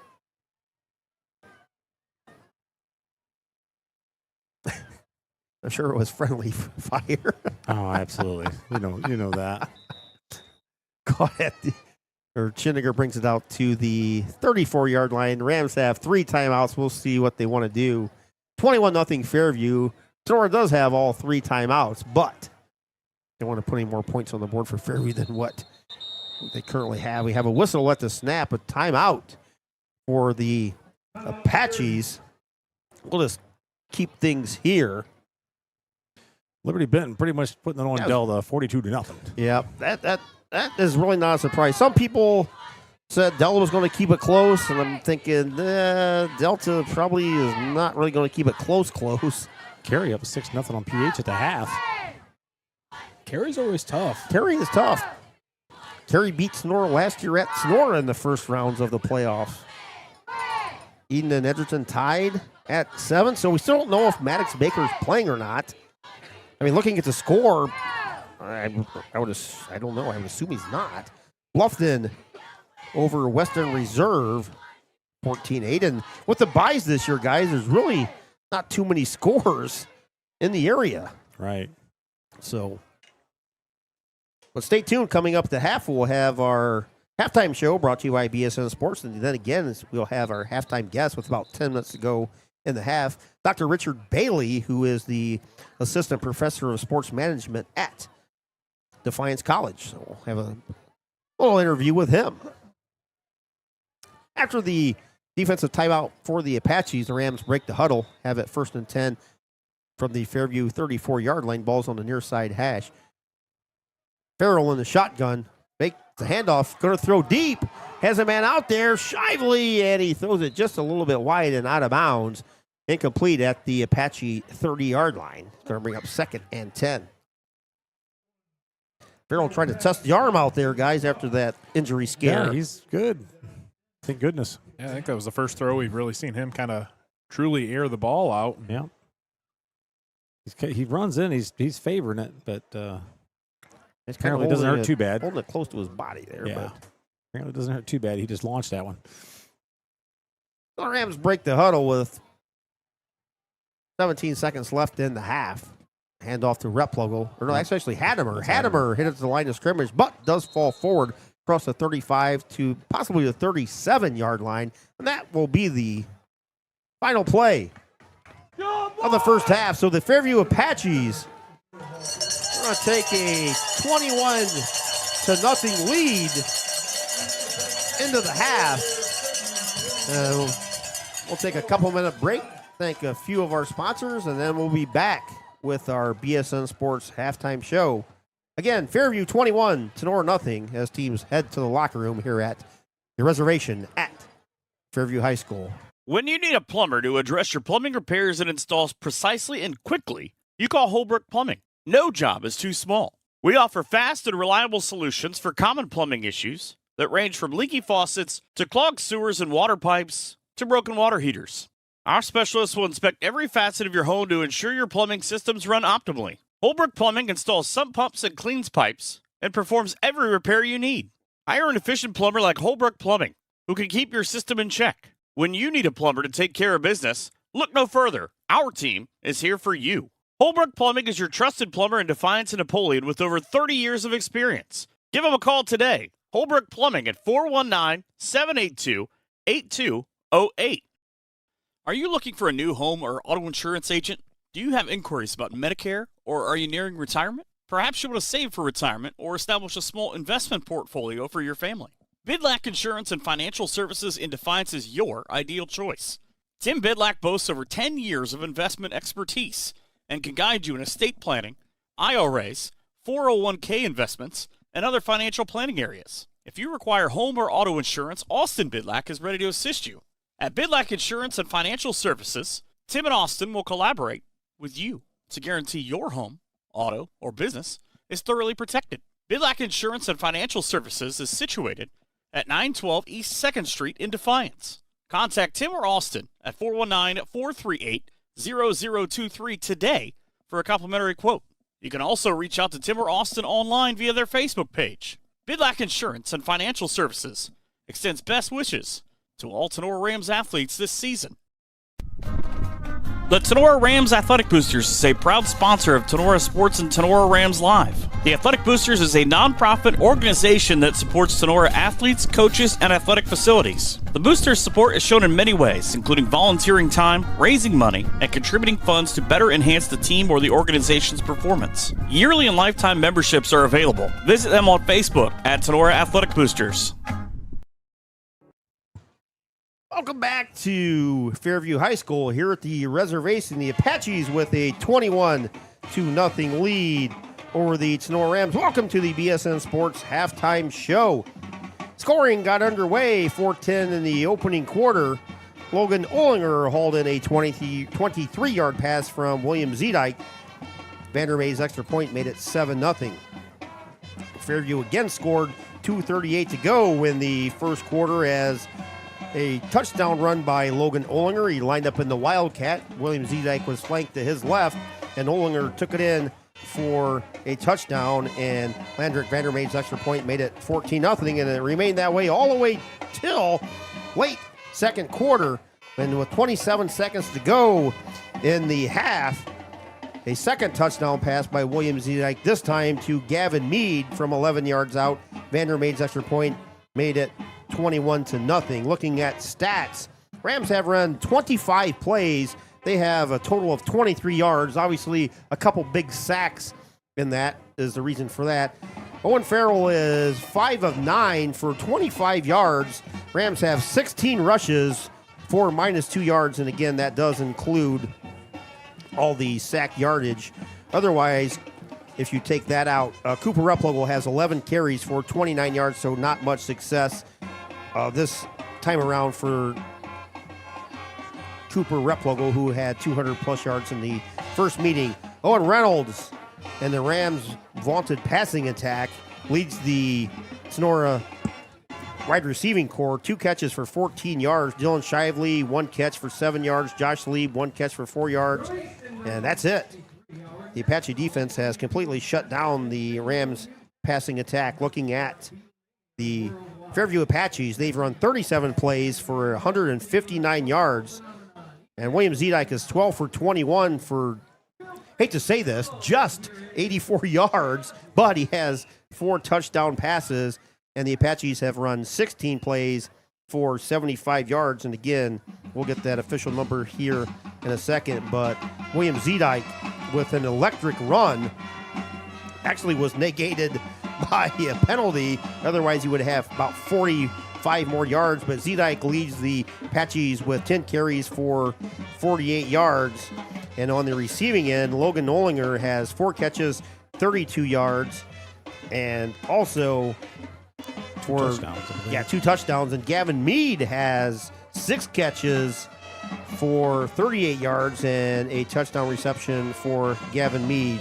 Well, guys, 21-0 Apaches at the half, even though we said, you hate to say that those are low numbers for the Apache offense, but the Rams offense themselves seem to be stuck in the mud here in the first half of action.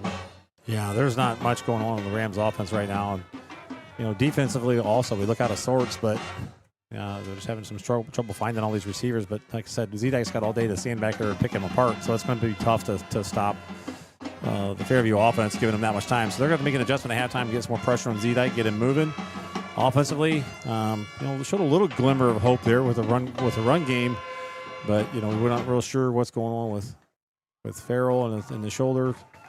He's kind of favoring that arm, but the Rams are going to have to find something with some lifeblood there in offense as well. Yeah, I agree with you, Tony. I think a big thing, is putting pressure on Zedike because, again, he has so much time back in the pocket. And the thing with, not bringing pressure is he has the ability to scan the entire field. If it's not there, we've seen him run all over the field all night long. And quite literally. And this isn't like back in the Ryan Radcliffe days when, he would have continued to sit back there because Zedike's got some legs on him. He's got some speed and some moves, too. So definitely got to bring some more pressure on him from the defensive side.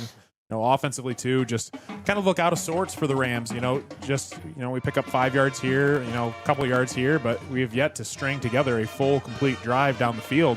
And that's what's really hurting us. Not only are we not scoring points, but we're not even moving the ball down the field right now. And in the second half, you got to push the ball at least a little bit down the field because Fairview's been playing with the short field all night long, and that's why they've got 21 points with how many total yards of offense, Keith? You said maybe like 150 total. Yeah, they don't have to go very far. So, they haven't had to drive the field very far all night long, and, Fairview's going to take advantage of that. So, we'll see what the Rams do the second half. The one thing you got to worry about is, the Rams are a second half team, and they've been able to come back, and they've come back on Fairview last year, right? Yep. Down 28-7 at the half. 28-7 at the half. Come back and ended up winning that game. And just last week, the exact same thing, down 30-6 against Edgerton. And the Rams offense a week ago really didn't have much success in the first half, really. So against Archibald, the same thing earlier in the year, way down. I think it was 28-7 at the half against Archibald as well, and they came back within, had a chance to tie it in the final drive of the contest. So just looking at stats, AJ got him pulled up. Tenora's got 23 total yards on 25 plays, and again, the offense has just got to move the ball down the field at least some, because it's putting a lot of pressure on the defensive side of things. Thank you to Mr. Joel Martin, our stat man, and thanks to Mr. Kerry Samples from Fairview, who does their stats. Kerry's a fantastic job at that.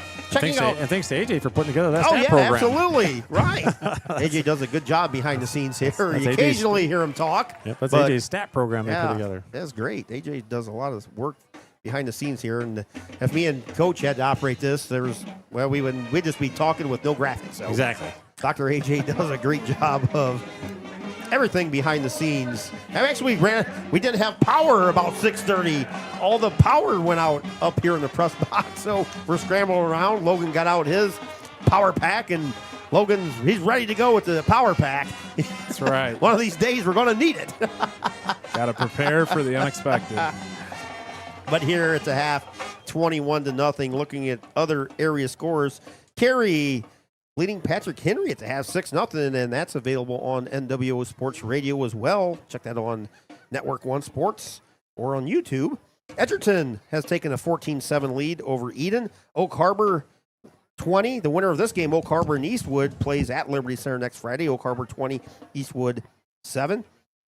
Bluffton 17, Western Reserve 8. Liberty Benton 42, Delta nothing, and Mohawk 21, Montpelier nothing. So stay tuned. Coming up in about 2 or 3 minutes, we'll take another timeout. Thanks to sponsors, and we'll have Dr. Richard Bailey from the Sports Management Group at Defiance College. So we'll have Richard coming up right after these brief timeouts. Buckeye Aerial Ag is the next generation of crop maintenance. Buckeye Aerial Ag offers a custom spray drone service for applying pesticides, herbicides, and fertilizers to area crops. They use a high-precision GPS and flight path planning to target chemicals only where needed, reducing off-target drift and chemical waste. Buckeye Aerial Ag can spread over crops on all current standing corn and soybean fields. Give Sean a call at 419-439-2255. Check out their Facebook page and their excellent videos of the drone in action in the area fields. Tinora alum Sean Hammonds and Buckeye Aerial Ag say go Rams. Has life gotten too busy for lawn care? Are you tired of seeing weeds and dandelions in your front yard? We have the answer for you. Straight Line Outdoor Servicing will take that burden of weekly lawn care off of your shoulders. If you're looking for routine lawn maintenance in the spring, summer, or fall, or need help just getting your lawn back in shape, we have the expertise and tools to get that job done right. From simple mowing to landscaping, into the winter months of business lot snow plowing, Straight Line Outdoor is here for whatever your outdoor needs. Current customer Tiffany says, "They always do a great job fertilizing my yard. Easy payment and a fast response time. I highly recommend them. They'll make your life easy and your yard pretty." Get your lawn and lawnscaping back in order. Give Straight Line Outdoor a call at 419-576-2663 or visit their website at straightlineoutdoor.com. Founded in 1997, Straight Line Outdoor is a proud sponsor of Justin F. Caressel Stadium and Tinora student athletes.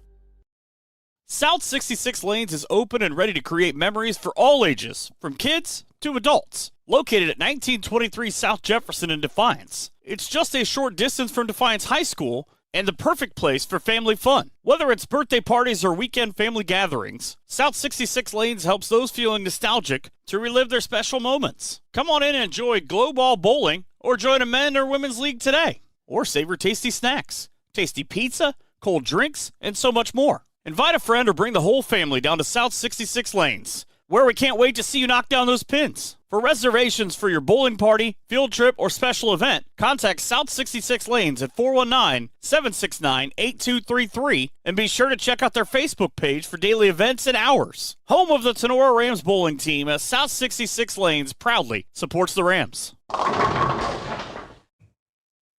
Welcome back to Fairview High School here at the reservation. Apaches with a 21-0 lead at the half, and as we welcome in our halftime guest, Dr. Richard Bailey, the Assistant Professor of Sports Management at Defiance College. So welcome in, Doctor. Thank you for having me. Tell us a little bit about yourself, where you're from, what your work experience is, and you can elaborate as much as you want on that. All right. I'm Ohio, born and raised. I grew up in Columbus. Started going to Buckeye games with my dad when I was about 3 or 4 years old, and went to Ohio State, went to law school, practiced law for about 6 years in Columbus, and then decided I wanted to find a career in sports, and went back. Had a chance to teach a class while I was working on my master's degree. Taught sports law there. Took about a week. Fell in love with it. Finished up my PhD and been a full-time faculty member at a couple different places since then, but now found my home at Defiance College. That's a beautiful facility, beautiful campus. Absolutely. Fantastic. So tell us a little about your role that you have at the college. Yeah, well, aside from teaching classes, a lot of it is relationship building and really trying to help students with networking and professional development. The goal, of course, of any sport management program is to place students in jobs in sports. And so that's why I'm here tonight, to try to keep networking and meeting more people and providing more opportunities for them. And yeah, that's really the function, but really practical applications with our program, really trying to set students up with the skills they need to be successful in a very difficult industry to break into. Yes, it sure is. And you had quite a bit of success and connection with Tinora High School, especially with our fantastic athletic director, Mr. Jake Essick. Yes. So expand on that and some of the students over the years that you've had in the program that have helped Jake. And one of those has been great with us, Mr. Mark Jordan. Yeah, and he's hanging out with us here just in the next room right now. Jake Essick is a great guy, and he's a servant leader at heart. Yes, he is. And he is about helping people and really providing wonderful opportunities for students. And what they need in the sport industry is to get that practical, real world experience. And Tinora High School is a great partner with Defiance College, providing them the opportunity to really get that hands-on experience in a lot of different skills in a lot of different ways. And so we like to think that our interns provide a great value add to Tinora High School, and we appreciate Mr. Essig. I also like to consider myself a servant leader, right, and to serve the students and to serve the community, and that partnership will continue into the future as long as Mr. Essig and myself are around for sure, and probably beyond that, because we are in lockstep in philosophy. It's worked out well. I think Manny Janney last year was helping Jake as well as Mark. So Manny helped last year quite a bit, and Jake has turned quite a few things over to Mark as well this year. And as we said, he's done a fantastic job, other than a couple times on the shirt can. He didn't have it quite dialed in right, but hey, you learn more from your failures than your successes, so it's all part of the puzzle. Yeah, Mark's a fun individual to be around, and he'll do anything we ask him up here for our network as well here at Tinora Rams Live. But as everything continues to evaluate, Doctor, what are some positive things about the industry? And then elaborate later, if you want to, on some of the not so negative things, I guess, in the industry that you're in. Sure. How much time do you have? We got we got plenty of time. Yes, we got 5 minutes at least. Or not quite 5, but 4. I got hours of material for this. I think one of the great things that we're seeing in 2025 is athlete agency. Yes. More of opportunities for athletes, college, high school athletes, to profit off of their name, image, and likeness. I think all of these things are great in a lot of ways. I think one of the big challenges that we're seeing now is financial literacy. Really have to understand that when some of these younger people are getting money in their pockets, and even if it's just a full ride scholarship or partial scholarship, you got to learn how to manage money. Sports gambling is a concern to me. Yes. The statistics I don't have right in front of me, but about 95% of sport gamblers end up losing money. I'm sure they do. And in addition to that, even somewhere around 2/3 or so of NBA players and NFL players go broke within 5 years or have significant financial troubles. So as we kind of enter this new era where a whole lot of money is being spread around to even high school now and college athletes, I think it's really incumbent on us educators to make sure they have an idea of credit scores, how the credit card works, interest rates, all that kind of stuff. Dr. Richard Bailey here with us at the half from Defiance College, and you talked briefly upon it, Doctor. What do you think about? It's just temporary as of now, but most states in Ohio or high school athletics in general, but Ohio specifically, recently opened up the window for a possible NIL. What's your opinion on that? I mean, I think so long as it's carefully moderated and we make sure that the people that are providing these NIL opportunities for athletes are kind of screened out to make sure it's the right kind of businesses to be affiliated with, it's a good thing. Again, athlete agency is great. I never would want to stand in the way of anyone making their money. Again, the younger you are and the more money you have in your pocket, the faster it can burn a hole in it. So I think it's a good thing. Just, again, I'm never too big on regulation with things, but I do think, the different agencies that oversee sports in whatever state it might be need to continue to really evaluate rules and make sure that the policies and procedures are in place to protect athletes and keep them heading towards the right path. And for those out there that are too familiar with the NIL with high school, and a lot of people are comparing it to college. Now, you of all people can explain this pretty well. I'll try. You could compare the college NIL to, say, the potential average student, say, here tonight on Friday night on this field. What's the comparison between a college NIL and a high school NIL? Well, functionally still the same idea, right? Yes. Is being able to profit off of your name and image and likeness, and that's what NIL stands for, right? But I think, when we talk about the high school level, we're talking more about local businesses providing opportunities for athletes and really, again, community relations and working together with schools and athletes to help them get a step forward. At the college level, of course, it's at some levels much bigger money, much more national things. I think there was a wide receiver at Ohio State that just got his picture put on a can of Red Bull. So it's a little bit different on these levels, but it's all good in the context of, again, providing students opportunities to make some money and to see what the process is. And again, I'm always happy to see them, make a little bit of money. Just wanted to see them keep it and not throw it away, right? Dr. Richard Bailey with us here from Defiance College. One last point on that, Doctor. So you don't see the average high school athlete getting an NIL deal for $2,000 or $3,000. You're speaking more of they're going to get a spot from our local pizza joint, and they're going to show up and do a slight local commercial on video or audio, and they're going to get free pizza for a year, for example. Yeah, well, I mean, I think it's all a matter of profile. But all these experiences really do mean a lot to me, and even the opportunity to be interviewed is always a new experience. A chance to do a public appearance, to meet and greet fans. It's all valuable, and of course, if there's a little money involved with that, again, I like the idea that these rules have softened to the point so we're not inhibiting those opportunities anymore. So you came here with Jake tonight and Marks. You've been walking around with those individuals. What's your experience like here tonight on this playoff atmosphere here at Fairview High School between Tinora and the Apaches? Yeah, I want to see Tinora get on the scoreboard here and then get pull a little closer. But I love high school football in the late fall and the chilly weather, and it's a thrill to be out here, and it's great to be able to be on the sidelines and kind of be a VIP for a change. So if somebody was interested in taking a class of yours, Doctor, how would they go about doing that? Let everybody know. So we have plenty of visit days coming up. One of the great things about Defiance College is a variety of different financial aid packages and scholarships now available for students to come and hopefully get a degree with little to no debt. Reach out to the financial aid office at Defiance College. You can email me if you want at rbailey@defiance.edu and come visit us on campus.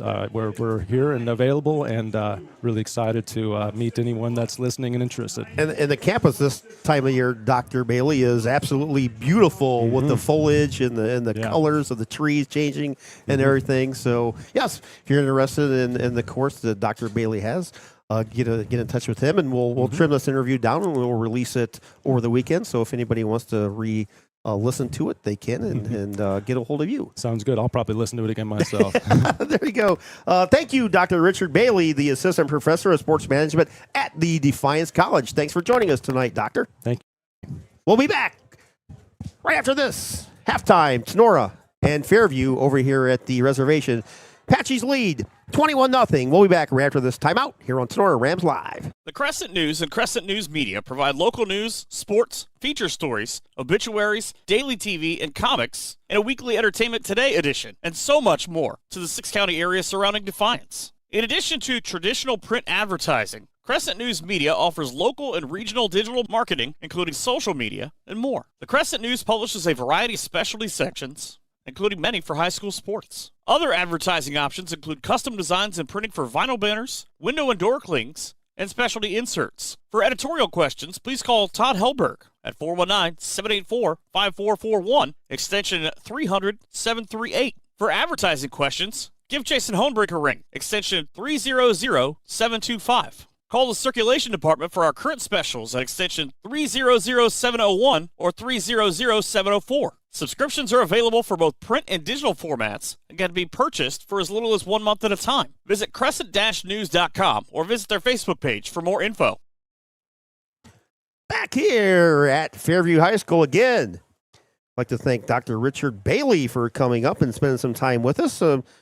Nice views, especially on the NIL comparison to high school and college. But he's the assistant professor of sports management at Defiance College, and him and Jake have worked very well together since Jake has taken over at Tinora High School as the athletic director. This is Jake's second year, and he's had numerous students from Defiance College and has helped him out.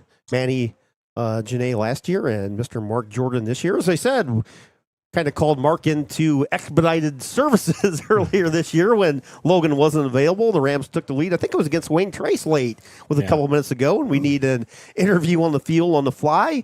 And just random shout out to Mark. Hey, you want to go down and do some post-game interviews? He's like, didn't even hesitate. Heck yeah, where's the mic? Yeah, he went down and did it right away. I think he actually wanted to put the uniform on. He was so excited. He wanted to like buff it up with, I think, Owen Reynolds or whoever our player of the game was that night. But thank you, Dr. Richard Bailey from the Defiance College. But back here, it's 21-0 Fairview, and the Rams offense has struggled in the first half. Yes, definitely so. Fairview gets the ball first here in the second half. It'll be interesting to see if the Rams can get a stop and hold Fairview from getting in the end zone again. If they get in the end zone again, go up 28-0. As we mentioned when we talked to Coach Rakes the other day in the podcast, and we kind of joked around that if he could put up 50 on Tinora, he's going to, because you just can't. You can never quit on Tinora. Because Tinora's, they've shown that they can come back and put some points on the board in the second half, and so if they have to, they'll keep pouring, put the pedal to the metal. That's exactly what Coach Rake said on our interview on NWO Sports. You can check that out after the game, of course. Back here, Parker Hancock has the ball teed up at the 40-yard line, kicking from left to right. Hancock approaches the ball, line drive kick, chases the Apaches back to the 20, scooped up on the roll by Gavin Garza, takes it far side across the 25, falls down at the 26-yard line. So Fairview will start their first drive in the third quarter from their own 26-yard line, and the Apaches lead the Tinora Rams 21-0. The winner will advance to take on GMC champion Paulding a week from tonight at Paulding High School. It'll be an interesting matchup. Either team. Both games were good earlier in the year. Yeah, Fairview with at the time we thought come from behind win and a miracle win by the Panthers. Back here, Zedike with a long throw, wide open. Brody Williams, nobody anywhere in sight, and Williams is going to take it in. Oh, Lordy. For a long 74-yard touchdown. Just looked like a broken down coverage there on the back end of things. We saw that in the first half, Rams secondary having some communication issues, and obviously the Fairview staff recognized that and come right out and strike deep with the first play of the third quarter. I don't know if they ran a stop and go or what they ran, but there was nobody around for the Rams there. 27-0. Vander made on for the extra point for Fairview. I was just going to say, and Zedek didn't miss that one. He missed a couple earlier, Yeah, he earlier in the did. game. He's missed, in my opinion, Yeah, two he's or missed- three he's missed- wide open touchdown passes. He's Didn't miss that one. Not his usual pinpoint self tonight. Yeah, he didn't miss that one. Vandermaid's extra point is up, and it splits the uprights. So just what you didn't need if you were the Tinora Rams, Fairview comes out and strikes like a rattlesnake and takes a 28-0 lead. We'll be back 11:44 to go in the third quarter here on Tinora Rams Live. Ladies, are you looking for a new hairstyle? What about some new fancy nails? Jenny Bidlack and her fantastic crew at Cut and Polish Salon of Defiance is your local salon to get you all fancied up. Cut and Polish Salon offers a vast range of fantastic services, including haircuts, highlights, coloring, waxing, manicures, and pedicures. Please schedule a visit at their fun, relaxing salon where you are their number one priority. Cut and Polish Hair and Nail Salon is located at 413 Hopkins Street in Defiance. Book your appointment today by calling 419-576-5087 or simply visit their Facebook page for online booking. Cut and Polish Salon owner Jenny Bidlack and her staff say, "Go Rams!" Weber Materials and Weber Building Materials are dedicated to fulfilling all of your building supply needs. Weber Materials is a prominent regional supplier and distributor of aggregate materials for construction projects. We take pride in our high-quality work and our commitment to our roots. We also highly value you, our customer. Our goal is to deliver top-quality aggregates safely and efficiently to our trusted clients, whom we consider friends. For a quote or more... Mindrick Vandermeid with the ball at the 40. High, short kick. Taken by Hadimer at the 11-yard line on the far side. Across the 20, 25, 30-yard line. He's tackled at the Fairview 32-yard line. Rams offense will take over. And, guys, we're almost in the same situation we were a week ago. We're talking running clock right after the third quarter started. And lo and behold, the Rams came back and won after trailing 30-6. Yeah, the problem was they kept Edgerton from scoring in the second half, and Fairview's already scored, so we'll have to see what happens here. And Coach Fairchild had to get up last Friday and go to work at 2:30, and I said, hey, we're going to have a running clock in. I think he got 2 hours of sleep. Yeah, 2 hours of sleep, but I'm going to get 2 hours of sleep again tonight because you just said it again. Rams have the ball on the far side hash. Farrell with the snap. Little short pattern. A little bit low, but scooped up by Owen Reynolds for a gain of about 6. Going to be 2nd and 4. 28-0 Fairview just underway here to start of the third quarter over here at Fairview High School. Fantastic crowd over here on this Friday night. Week 11 playoffs. See, PH still wasn't able to get anything moving yet. That Terry team, as we saw last year, a tough bunch. They got that weird offense they run. Farrell gives the ball to Replogle. Replogle over to the left side. Breaks a couple tackles, gets across the 40 to the 45, and then falls forward to the 46. That's enough for a Hall Croppenshire Tinora Rams first down. Yeah, I don't even know how Cooper got through there. Yeah. Just kind of squeaked through, and he ran into a bunch of contact about 2 yards past the line of scrimmage, and kind of lost him for a minute, and there he goes. He bounced it out for another 5 yards. Again, Replogle in game 1 of this had over 200 yards rushing. Apache defense has kept him in check tonight. Tell you what, Owen Farrell running around here holding favor in that arm kind of reminds me of the whole Matt Stafford when he broke his collarbone and went back in and threw the That was pass against to the Browns. to win the game. Yep. First down, Tinora from the Fairview 46. Farrell back to pass. Looks, fires deep. Near side has a man, Dylan Shively. Caught by Shively. Oh, what a catch. At the 15-yard line. Diving catch by Dylan Shively. Sets up Holy the Rams moly. in the Hall Croppenshire, the Firestone Tavern red zone. Farrell hits Shively. Shively with the diving catch at the 15. Ooh. Man, oh man, what What a catch. a grab by Dylan Shively. First and 10, Tinora from the Apache 14-yard line. 2 receivers in set. Handoff. Replogle will go straight up the middle. Gets to the Fairview 10-yard line where he's knocked down there. Gain of about 3-4 yards on the play. It's going to bring up 2nd down and 6. Rams can get a first down here at about just inside the 5, maybe about the 4-yard line. So they can get a first down. Rams offense averaging 25 points a game and nearly 300 yards of offense coming into tonight. Rams break the huddle, have Shively near side, Reynolds far side, Replogle running back. Farrell fakes a handoff to Replogle. Farrell throws in the end zone and just throws it out of the back of the end zone. He had Lieb and Reynolds basically in the same area, so throwing it away rather than risking the interception. Smart decision by Owen Farrell, who was honorable mention all GMC as a quarterback. Definitely 4-down territory for the Rams here. It's going to bring up 3rd and 10 inside the Apache red zone. Ball's officially spotted at the 11-yard line. He had Owen Reynolds coming across on the backside there, but he had his back turned to him, didn't see him. Reynolds goes far side, Shively near side. Replogle lines up right behind Farrell. Farrell shotgun snaps, going to throw a little quick out to Reynolds. Reynolds caught the ball, dropped it, picked up by Fairview at the 4-yard line. The Apaches recover the Tinora fumble. That would have been enough for a first down, but the Apache defense knocked it away. That was... Oh, I don't even know if that was a catch, guys. Elijah Aaron. Oh, man. They ruled that a fumble, but I don't even know if he really actually caught that, because as he turned, the ball was sliding down already.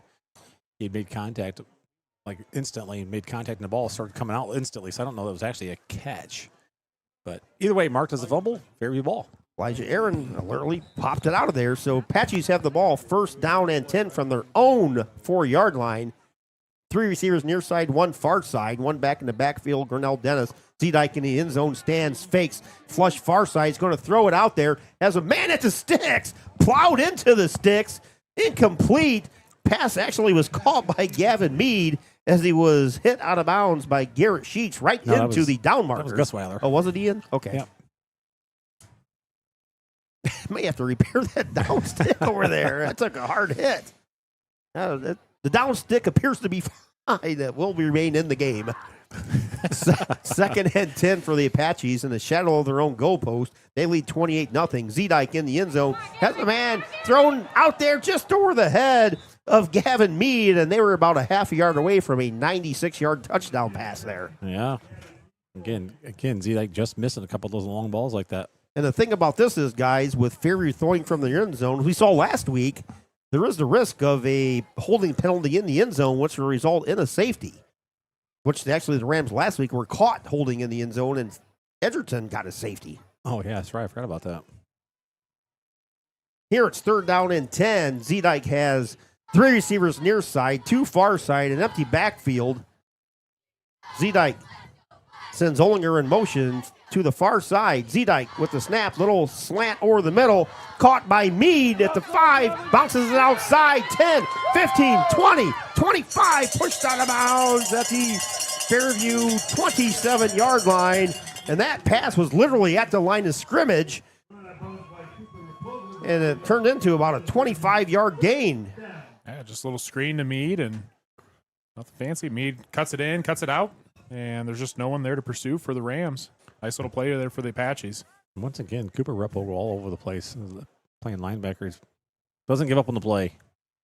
1st down for the Apaches at their own 27-yard line. Empty backfield, 5 receivers in set. Zedike sends Grinnell Dennis in motion. He goes to the far side. Zedike throws a little flare out there. Caught, well, actually out of the hands of Gavin Garza. Basically tried the same play to the opposite end of the field, and Garza had the ball slip through his hands. I think Garza took his eyes off. That was kind of looking upfield.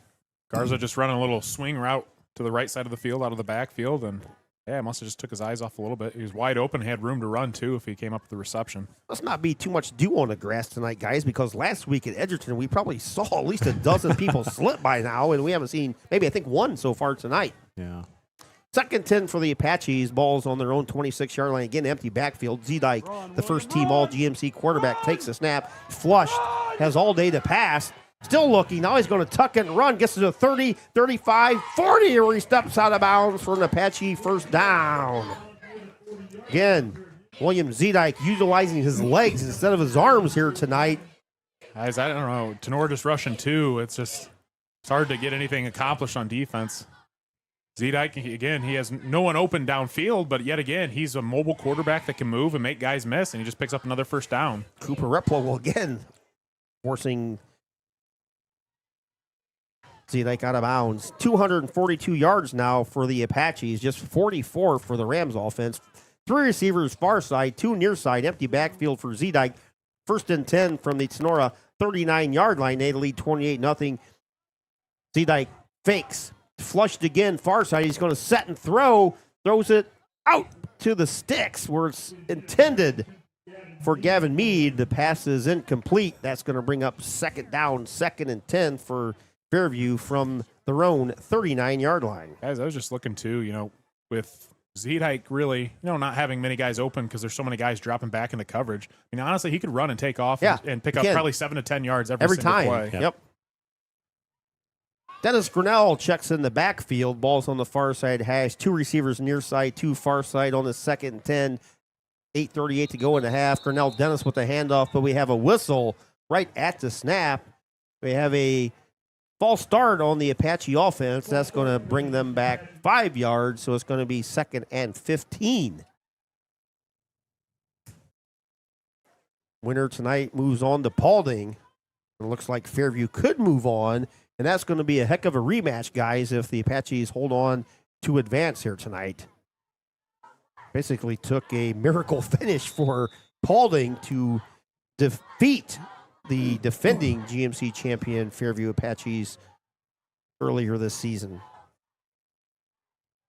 2nd 15, balls on the Tinora 34-yard line. Zedek again has all time to throw. Throws it across the middle. Diving attempt out there by Logan Olinger, and just off the fingertips of Olinger.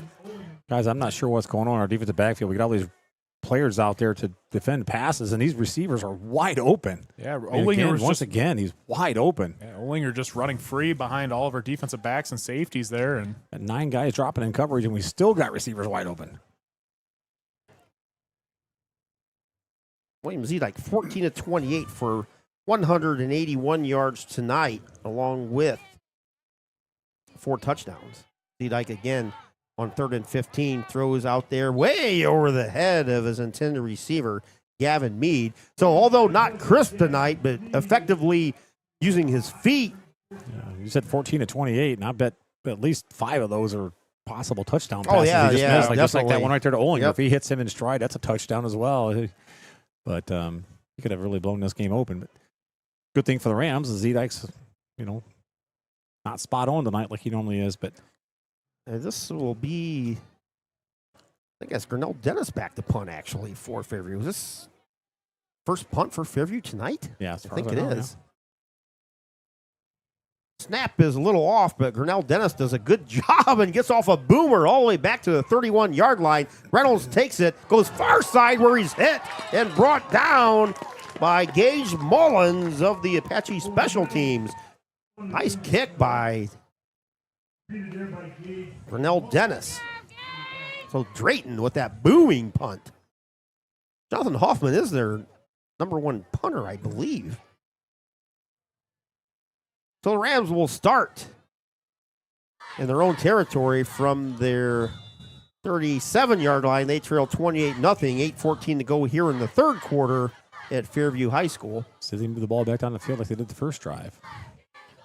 Farrell with the snap. Looks under pressure, retreats all the way back to the 20. Now he's going to tuck and run. Steps out of bounds just past the ball away. 30-yard line. Don't take the 5-6 yard loss. A loss of about 6 on the play. Just throw that for thing away. Tinora. I think the injury's kind of affecting his judgment a little bit. Typically, he'll throw that ball away, and he just took a 6-yard loss. No need to. Just chuck that ball into the stands. Especially a loss of 4. 2nd and 14. 8:05 to go here in the 3rd. Apaches with a commanding 28-0 lead. 2 receivers in set. Farrell with a quick slant to Shively. He catches it. Oh, that's Actually a has dangerous it pass.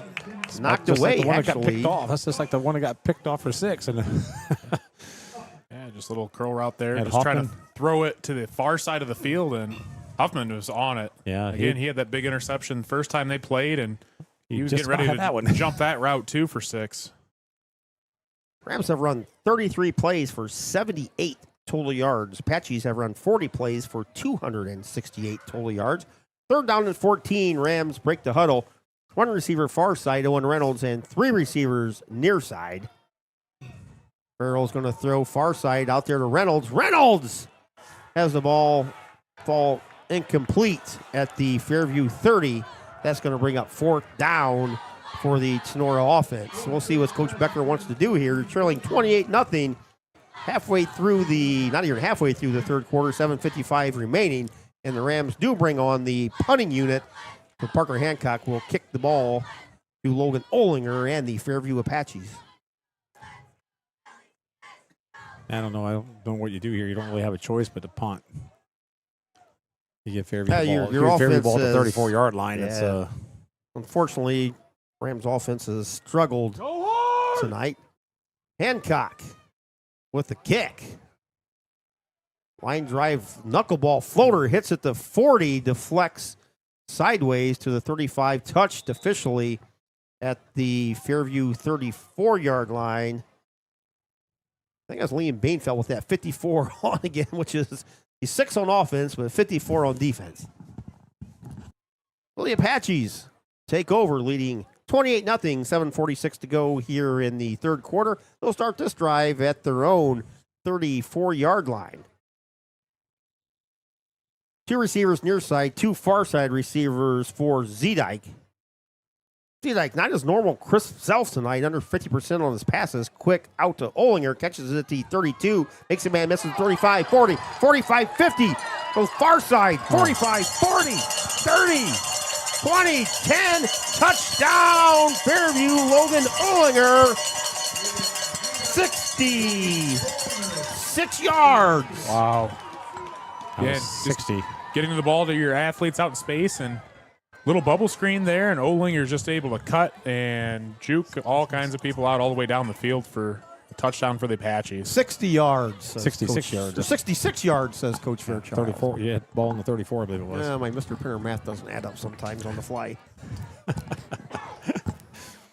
So we will have an official, at least as now, a running clock with the Apaches leading 34-0, under 7 to go. Vandermeid again. Last week, 10 for 10 guys in the OHSAA record books. Tying many others, but still, if you're 10 for 10, Fairview put up 70 last week versus Hicksville. He's only missed 5 all year. Zedike on the hold. Vandermeid with the kick. Eventually, it's going to be coming, and Vandermeid puts the ball in the air, and he splits the uprights again. So Vandermeid's extra point makes it 35-0. Fairview over Tinora. 6:26 to go here in the third. We'll be back right after this here on Tinora Rams Live.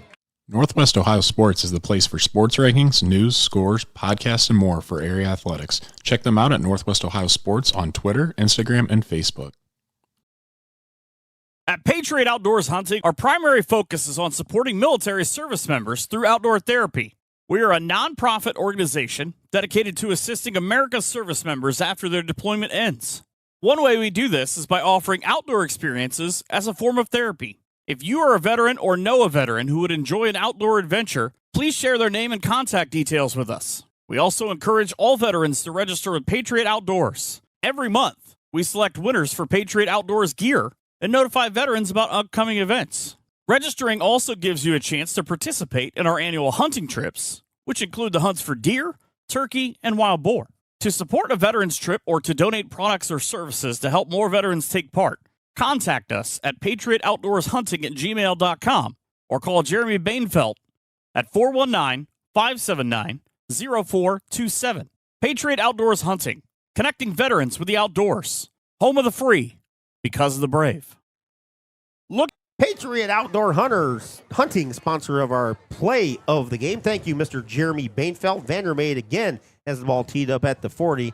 And a little squib kick taken by Tinora at the Fairview 40. And who jumped on that? That was a nice...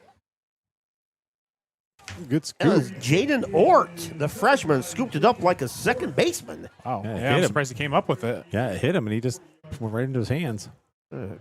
Great field position for the Rams, though. Yeah. Coach Tipton's going to get that guy on his baseball team. So the Rams trailing 35-0, at least have promising field position at the Fairview 40. Rams drove deep into Fairview territory, but a fumble inside the 5-yard line cost them their last drive.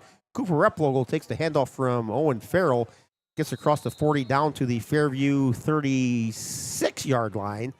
Gave him about 3, maybe 4. We're going to call it 2nd and 7. Well, we appreciate everybody for tuning in tonight here on Tinora Rams Live. Again, lots of viewers. We had a record amount of viewers for our volleyball game yesterday. I think we had over nearly 6,000 views on our doubleheader volleyball game yesterday, Fairview and Tinora at Fostoria High School. So we appreciate everybody for tuning in to that yesterday. Here, a lot of viewers, probably going to start to tail off now, but Farrell with a quick out pattern. Reynolds catches it at the 37. 30, 25, pushed out of bounds inside the 20-yard line as the flag goes flying over there. 15 for taking him to the ground. Far sideline, another personal foul here tonight, but Farrell with a quick out pattern to Reynolds. Yards after catch there by Reynolds and tack on the personal foul. And again, Rams will be inside the Fairview 20. Where they were a drive ago, but a fumble thwarted that drive.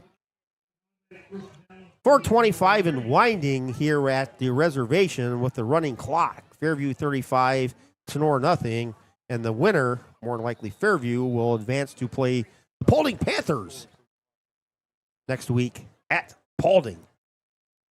But it's not over till it's over. Ball's inside the Fairview 10. Handoff Replogle. Replogle takes the handoff from Owen Farrell, gets to the Fairview 7-yard line, where he's brought down by a slew of Apaches.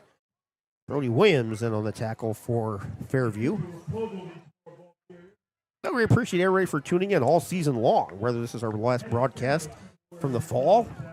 Time will tell, but it's looking like it will be. But we thank each and every person who has tuned in to Tinora Rams Live. Setting record amount of viewers here in 2025. 2nd and 8 for the Rams offense. 2 receivers near side, 2 far side. Replogle fake handoff from Farrell. Farrell fires towards the end zone. Caught by Owen Reynolds. Wow. For a touchdown. Owen Reynolds with a 8-yard touchdown reception.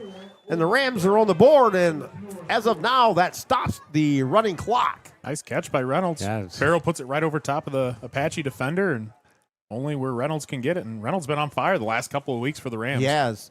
That's his 13th touchdown reception. And we think that's a Tinora record for touchdowns, at least receiving in a season. Yeah, I would say so. No official mark on that, but about has to be. Parker Hancock's extra point is blocked. Logan Olinger. Doing it all. Offense, defense, special teams. Boy, he just burst off that end and jumped in the air like Superman to block that extra point. That's just the 3rd missed extra point by Parker Hancock this season. But the Rams are on the board. They trail by 29, 35-6, 3:10 to go in the 3rd, and we'll be back right after this time out. Here on Tinora Rams Live. Looking for some of the best pizza in the area? Don't settle for corporate pizza. Drop Zone Pizzeria is the answer. From amazing subs to mouth-watering wings to their famous pickle pizza, Harold, Liz, and the crew are always making something spectacular for their customers. In 4 of the last 6 years, Drop Zone Pizzeria has won the award for best pizza around.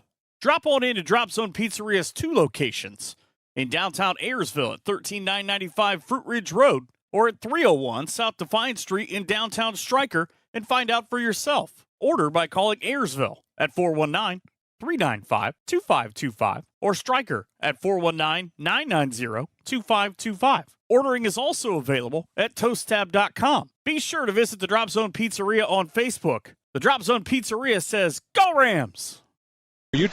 Back here at the reservation at Fairview High School, Rams with a Owen Farrell to Owen Reynolds touchdown. Finally on the scoreboard here, but they do trail 35-6.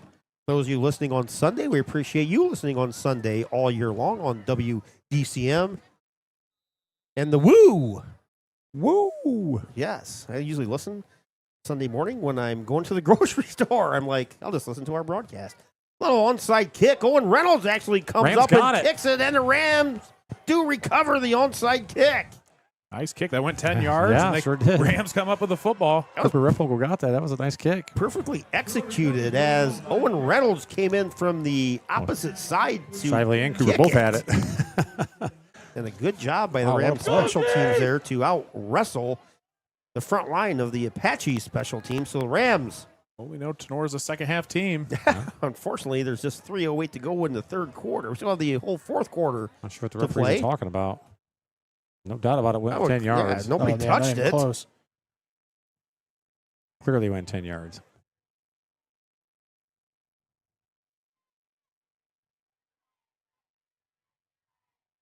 It'd be a shame if they overturned this. Yeah, I was Yep. going to say, Yeah, they try to that's return that. Boy, we got a great view of that with camera work there, Logan. That'd be one for the record books.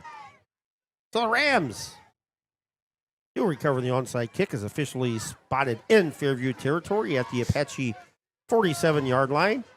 Farrell has the ball on the far side. Hash mark has Shively and Lieb near side receivers. Owen Reynolds, your far side receiver. And handoff goes to Cooper Replogle straight up the middle across the Apache 45 down to the Apache 44, maybe the 43-yard line. There's the replay on that brought to you by Homeyer's Monumental. Yeah, clearly. Actually, probably went 12 yards before anybody touched it. So, and again, thanks to Homeyer Monumental for being our replay sponsor. Thanks to Wiener Hill and Weber, attorneys at law, for being our sponsor here on the broadcast in the fall. 2nd and 7, Farrell with a little fling over the middle to Xavier Schinniger. He catches it at the Fairview 39-yard line. It's going to be about 2 yards short of a first down. It's going to bring up third down for Tenora's offense as we get close to the 2-minute mark here in the third quarter, with the Apaches leading by 29, 35-6.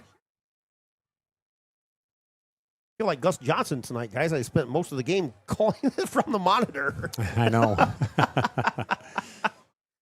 Not even watching the game on the field.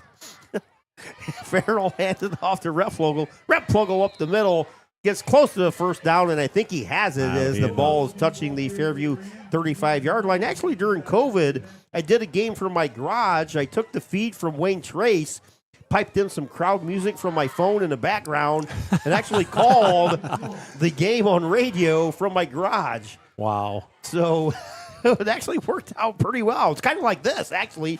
You're just watching the monitor calling the game. Wow. Nobody actually knew it until I told them afterwards. They're like, we That's thought pretty you were cool. there. I wasn't. I was actually in my garage. Farrell with a pump fake, going to fire deep. Down there, has a man out there. Caught! He dropped Oh, it. he dropped it in his arms and out as he hit the goal line. Dylan Shively almost had a 35-yard touchdown pump fake by Farrell. Shively had a couple steps on the Apache defenders and just in and out of his Literally arms. just dropped it. It's another one of those that Shively would love to have back. That's Yeah, the you don't second see- one tonight for You Dylan. don't see that very Tell often. you what, guys, can't believe Owen Farrell got that football off. I don't know if you saw Oh, yeah. from the blind side, and I didn't see which defensive end that was for the Apaches, but he nearly got a hand in there when Owen was throwing that football. Yeah. Rams break the huddle, empty backfield. 3 receivers far side, 2 near side receivers. 2nd and 10 from the Fairview 37. Quick slant pattern on the far side, caught by Josh Lieb at the Fairview 30-yard line. So Josh, again, continues to add to his season record for a reception in a season. And guys, that Shively had caught that ball, and if he'd caught it, he probably could have got it into the end zone with it. Oh, he would've. What a big difference that would have been. I mean, it'd In been worst 35. case, it's 1st and goal from the 1. Right. Rams break the huddle, head to the line of scrimmage. 57 seconds and winding here in the third. It's 3rd and 4. Ball's on the far side hash. 2 receivers near side, 2 far side. Replogle on the backfield. Fake handoff to Replogle. Farrell flushed near side. Going to unload it into the Rams bench. Saving a big loss will bring up 4th down for Tinora. It'll be 4th and 4. 41 seconds to go here in the third quarter. 35-6. Fairview on top. Big conversion here for the Rams. They want to get anything going and get some more points and make something happen here late in the game. This is a huge one. Don't go anywhere. After the game, Logan's going to go down and try and get some interviews with some Fairview players and possibly Coach Rakes. So stay tuned, Fairview people. At least we're going to try and continue our broadcast with a couple interviews with some Fairview players. But here, big fourth down for the Rams offense, 4th and 4. Farrell takes a snap. He's flushed, under pressure, trips and falls all the way back to the Fairview 45-yard line. Big loss on the play of about 10. So the Rams will turn the ball over on downs back to the Apaches. They will take over 1st and 10 from their own 40, see where they officially spot it, 44-yard line. Farrell literally didn't have even a second to set that ball. He was under pressure as soon as he got the leather in his arms. He grabbed it. I think he was looking for that little quick out. Wasn't there, and that was it. Too late. If he didn't get rid of the ball immediately, he was already under pressure. So Cal Schroeder with a 11-yard touchdown run. That was so funny. Last year, Logan interviewed him. He's like, is it Schrader or Schroeder? He said you can go with either one. So I still don't know to this day which one it is, and I'm always indecisive when I say that name. Zedek with a handoff. Actually, Olinger takes a wildcat again over the 50, down to the 45, to the 40, pushed out of bounds at the Tinora 37-yard line. I don't know what's happened on the defense. I don't know. They didn't even wrap up. They just stayed there. I'm not sure. Nobody's hitting anybody. Everybody's just kind of walking around. Right there. Just I don't know. around. It was just awkward. I've never seen He's like still that in in the a play. football game. He was standing and bouncing. No one was wrapping him up. What they're doing is they're hitting like a tackling dummy, but not wrapping. Yeah, they're just like smashing into somebody like they're a bowling ball going into a pen. Got to wrap up legs. Got to wrap up. It's not backyard football where you take the flag. It's like they're at South 66 Lanes. Yes. One of our fantastic sponsors. Get on out there. Another fumble. I think he got it back, though. Wildcat run by Olinger as he burst through the line. One of the Rams poked the ball free, and Olinger literally popped on top of it. I think that was... I didn't catch the number. Parker Hancock. Parker Hancock got a hand in there and punched the ball out. Well, the Apaches did recover that. Still a little bit of confusion here by the officials. Another gain of about 5 after the fumble for the Fairview offense. But again, Olinger, kind of a master of tricks tonight for Oligan. This is the 3rd or 4th time he's lined up in the Wildcat. William Zedike is right beside him to his left. Usually we have a personal foul called actually on the Fairview Apaches. That was it's unsportsmanlike conduct. That was a post-whistle foul, I believe. So that's going to march the Apaches back 15 yards. 15 seconds to go here in the 3rd quarter, 35-6. Fairview on top of Tinora over here at Fairview High School. Again, thank you to Scott Highland and the Fairview staff. They don't run another play here. Clock is ticking away. Zedek looks at the clock and he says, we're just going to let it run out and head back to the 3rd quarter, head to the 4th quarter. So after 3 quarters here at Fairview High School, it's all Apaches. Final 12 minutes coming up. Fairview 35, Tinora 6 on your Drop Zone Pizzeria scoreboard. Are you tired of losing money on your 401k or other retirement accounts? Well, you're not alone. Do what many area residents have done and call Postgame Insurance and Investments. With safe money strategies offered to you by PI&I, you can still have the benefits of market earnings without the risk of taking market loss. Sound too good to be true? Give us a call, and with experienced agents at PI&I will work with you to understand how you can do just that. If you're more interested in the CD-style accounts but are fed up with low CD rates, PI&I agents can set you up with an account with rates currently as high as 5.5% fixed, with certain restrictions apply. Call us today at 419-782-2500 to help you set up a plan that meets your investment goals. That's 782-2500. Postgame Insurance and Investments, protecting everything you've worked for. Looking to buy or sell property in Ohio or Michigan? Then you need to talk to Kenton McQuillan from Mossy Oak Properties at Bauer Realty and Auctions. Kenton grew up right here in the Black Swamp region, giving him an unparalleled understanding of Northwest and Central Ohio. Kenton is licensed in both Ohio and Michigan, so you can trust that he has you covered. Whether it's ranch land, prime farmland, timberland, or that perfect residential property, Kenton McQuillan is ready to help you find exactly what you're looking for. He's passionate about connecting people with the perfect property. Don't wait. Give Kenton McQuillan a call today at 419-585-8255. 419-576-2978. That's 419-576-2978. And Kenton says to all the Rams out there, go Rams! Thank you to the best PA announcer in the business, Mr. Gene Sugg, for that read there. Fairview starts the fourth quarter with a 35-6 lead, second down and 20 after the personal foul. Zedike with, again, all day to throw. Williams still back there. Now he's going to tuck and run across the 50, 45, 40, 35. Tackled at the 25-yard line, and a 22-yard run by William Zedike gives the Apaches a first down. Yeah, it's only disadvantage when you rush 2 or 3. He's got all the time in the world, and, playing a soft coverage and a lot of guys back, there's a lot of room to run, and with a guy like Will Zedike, he'll make you pay for it. As we said tonight, guys, Zedike not exactly pinpoint on his accuracy tonight. He's actually 14 to 29, but he is more than making up for it for his legs. Snapping Olinger again. Olinger with the direct snap takes it 25, and he's hit in the backfield. Nice play by Dylan Shively. Have a flag on the play as well. Going to have a illegal procedure on the Apache offense. Yeah, another one. Well, that would have been a pre-snap foul, is it not? I don't believe No? illegal procedure is Not a false start. necessarily. Okay, I think it's yep. result of the play. Actually, just Or take the You loss. could take the result of the play. Yeah, nonetheless, give Dylan Shively credit. I'm glad to see him getting his nose in there at the line of scrimmage from the defensive back position and get in there, wrapping up and making a tackle. So Patrick Henry closes the gap to 9-7. Unfortunately, there's only 5 minutes left to go in the fourth quarter up there. I mean, not that, 'cause that's an upset, but if anybody knows Cary football, they're just a hard-nosed football team. Here, 35-6 Fairview, first and 15 after the penalty. Ball's at its north 31-yard line. Zedike, empty backfield, looks. Williams got all day again, surveys the field. Now he's making a pizza. Now he's cutting a pizza. Now he finally throws it over there at the sticks, complete to Gavin Mead. And that is going to be just short of a Apache first down. I think William made the cheese pizza on that pass attempt. I don't know. I think he had time to put some toppings on that pizza. Yeah, he was making a supreme pizza back there.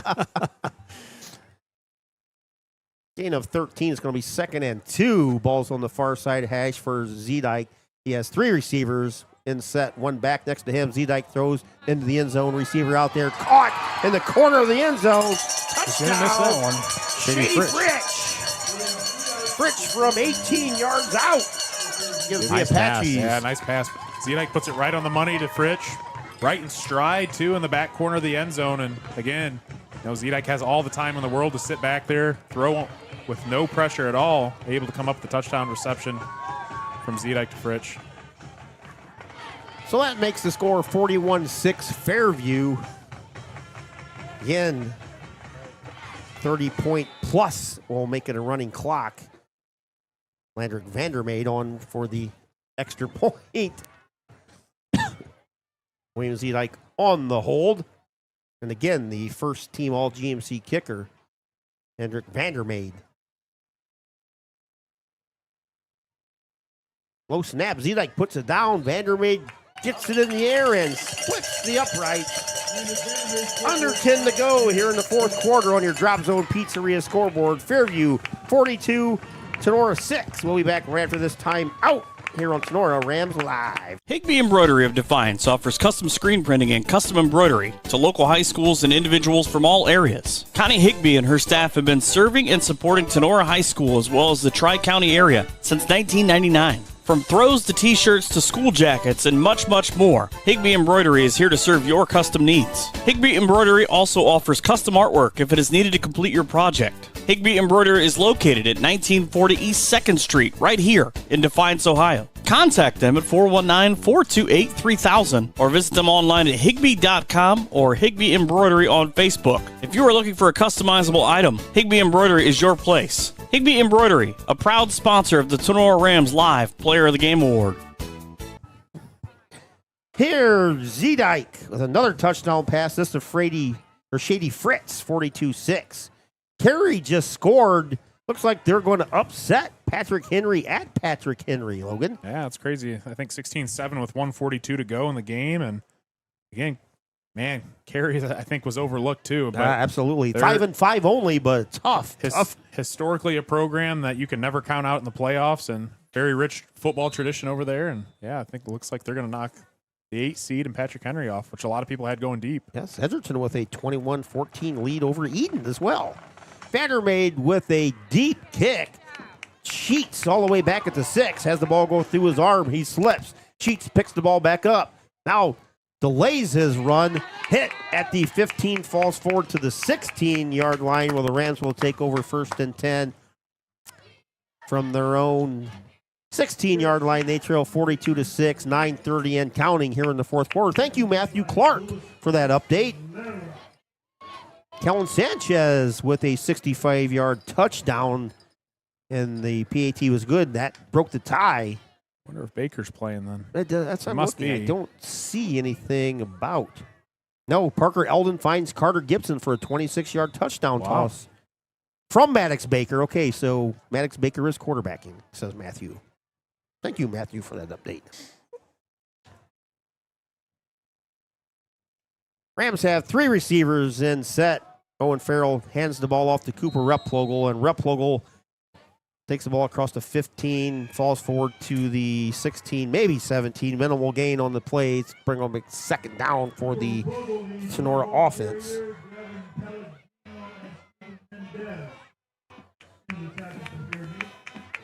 So stay tuned. After the game, we'll have some post-game interviews down there with some Fairview players and Coach Rakes, hopefully.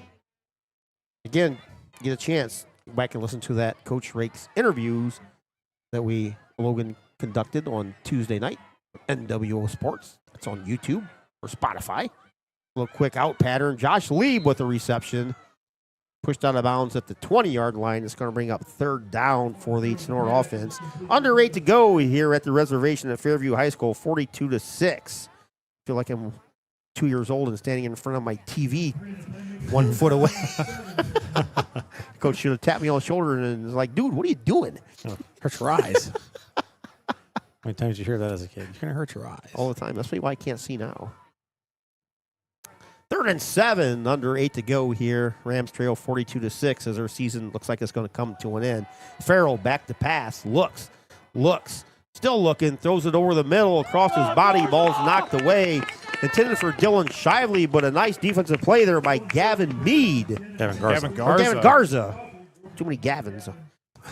Got Gavin Brown, Gavin Mead, Gavin Garza. Are there any more Gavins? Must have been the year of the Gavin. No, must have been. There's another one, Gavin Palladino. Got a couple Gages. Yeah, we got Gavins all. Hopefully they don't play. G's. Yeah, nonetheless, nice play out of Gavin Garza. Closed on the football quickly from the defensive back position and able to come up. A nice pass breakup. 4th and 7, under 7 to go with the running clock. Parker Hancock back to punt for Tinora. Heels on the 5-yard line. Apaches have nobody deep. Actually, William Zedike is the closest to anybody. Nice punt again by Parker Hancock. Hits at the 50, rolls down to the Fairview 44-yard line. And again, Parker, as a senior, played as a freshman, took a couple years off, and has bounced back as a senior, guys, and has done a fantastic job as a kicker, punter, defensive back, center, offensive tackle, offensive guard. Parker's pretty much done what anybody is asking, as Coach Fairchild can say. I mean, he's one of those kids you would love to have on your team. Absolutely. You turn around, you need a kid to come in, and that happens from time to time in a game. You turn around, you're like, hey, I need somebody to go in for, you turn around, and there's a kid, you can just grab him and throw him in, and he can do the job. Very dependable player, Parker Hancock. Unfortunately, Parker's a senior, and we won't see Parker on the gridiron anymore. Dennis Grinnell takes the handoff across the 45, falls right at the 50. And again, congratulations to, or I guess not congratulations, but a fantastic job by the Apache ground crew here. Similar to Edgerton last week, this field looks fantastic, guys. Yes, absolutely. It's they got one of those robotic stripers, and those things are just awesome. Oh my word! Look at the detail on the logo is kind of like the Bulldog last week. Yeah. It's just fantastic. Yeah, and then the different color, the 50 there being yellow and black instead of the white. Just an awesome look. So 2nd and 4 for the Apaches as Zedike takes the snap and hands it off. down to the 45-yard line. A first down. Close to a first down for Z-Dyke. Boy, oh boy, I don't know if I want Z-Dyke to run the ball right now. Well, that's what I was just going to say. It's the same thing we talked about last week with Edgerton is, coming out of here without anybody getting hurt. And then, all of a sudden, then Maddox Baker got hurt towards the end of that game last week. And now Fairview just trying to keep everybody healthy here. Under 5 to go here at Fairview High School, and the Apaches will move on to play Paulding next week. Fantastic rematch going to be over at Paulding High School. 42-6, Fairview on top. They have the ball 1st and 10 from the Tinora 45-yard line. Z-Dyke looking at the play clock. William takes the snap, hands it off over the left side. Goes, I think it was Kellen Beals on the carry. So Logan's going to head downstairs, and we're going to get some post-game interviews with some of the Apaches, but fantastic season for the Rams. Unfortunately, it's going to end with a 5-6 record. They finished 4-2 in the GMCs, and we'll run down the list of seniors here in the last couple minutes. 2nd and 2 for the Apaches. Balls at the Tinora 38-yard line. Z-Dyke takes a snap, hands it off straight ahead. Enough. It's going to be close to a first down, maybe just short. A little short. I think it was Steven Mendez on the carry for Fairview. There's going to let everybody involved now.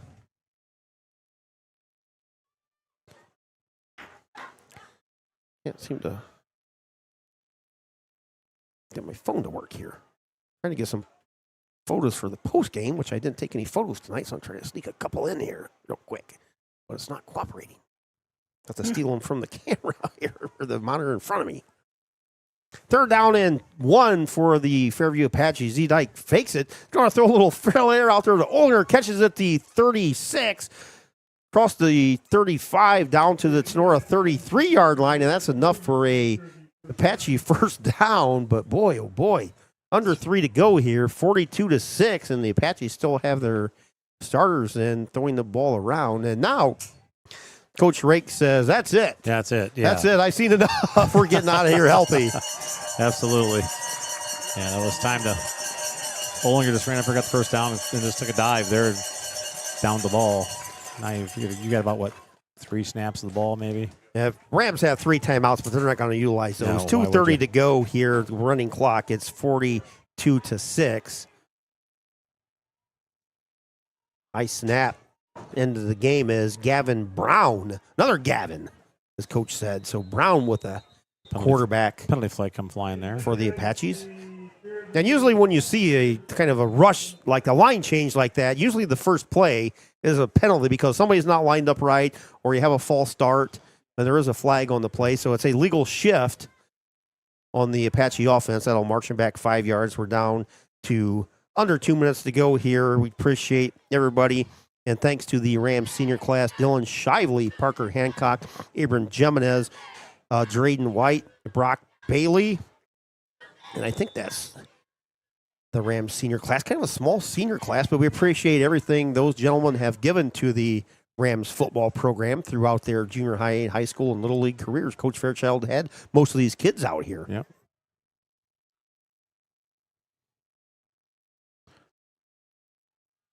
Clock down inside 5 seconds. Gavin Brown milking that clock. Brown takes the handoff, kind of lost the ball as he handed it off to Oakley Schrader, freshman. They've got one more snap, and it should be just about do it. Under a minute to go here. It's going to be 3rd down and 8 for Fairview. Fairview will be at Paulding a week from tonight. A heck of a rematch, guys. That'd be a great rematch. I don't know where we're going next week, but hey, I would have that game on my top of my list. Yeah, that could be. We'll see what everybody wants to do next week, but boy, Liberty Central will be at home. I think they play Eastwood, maybe. Well, that Liberty Center shouldn't have too much of a test there. Final snap of the game. Gavin Brown takes it and takes a knee. So final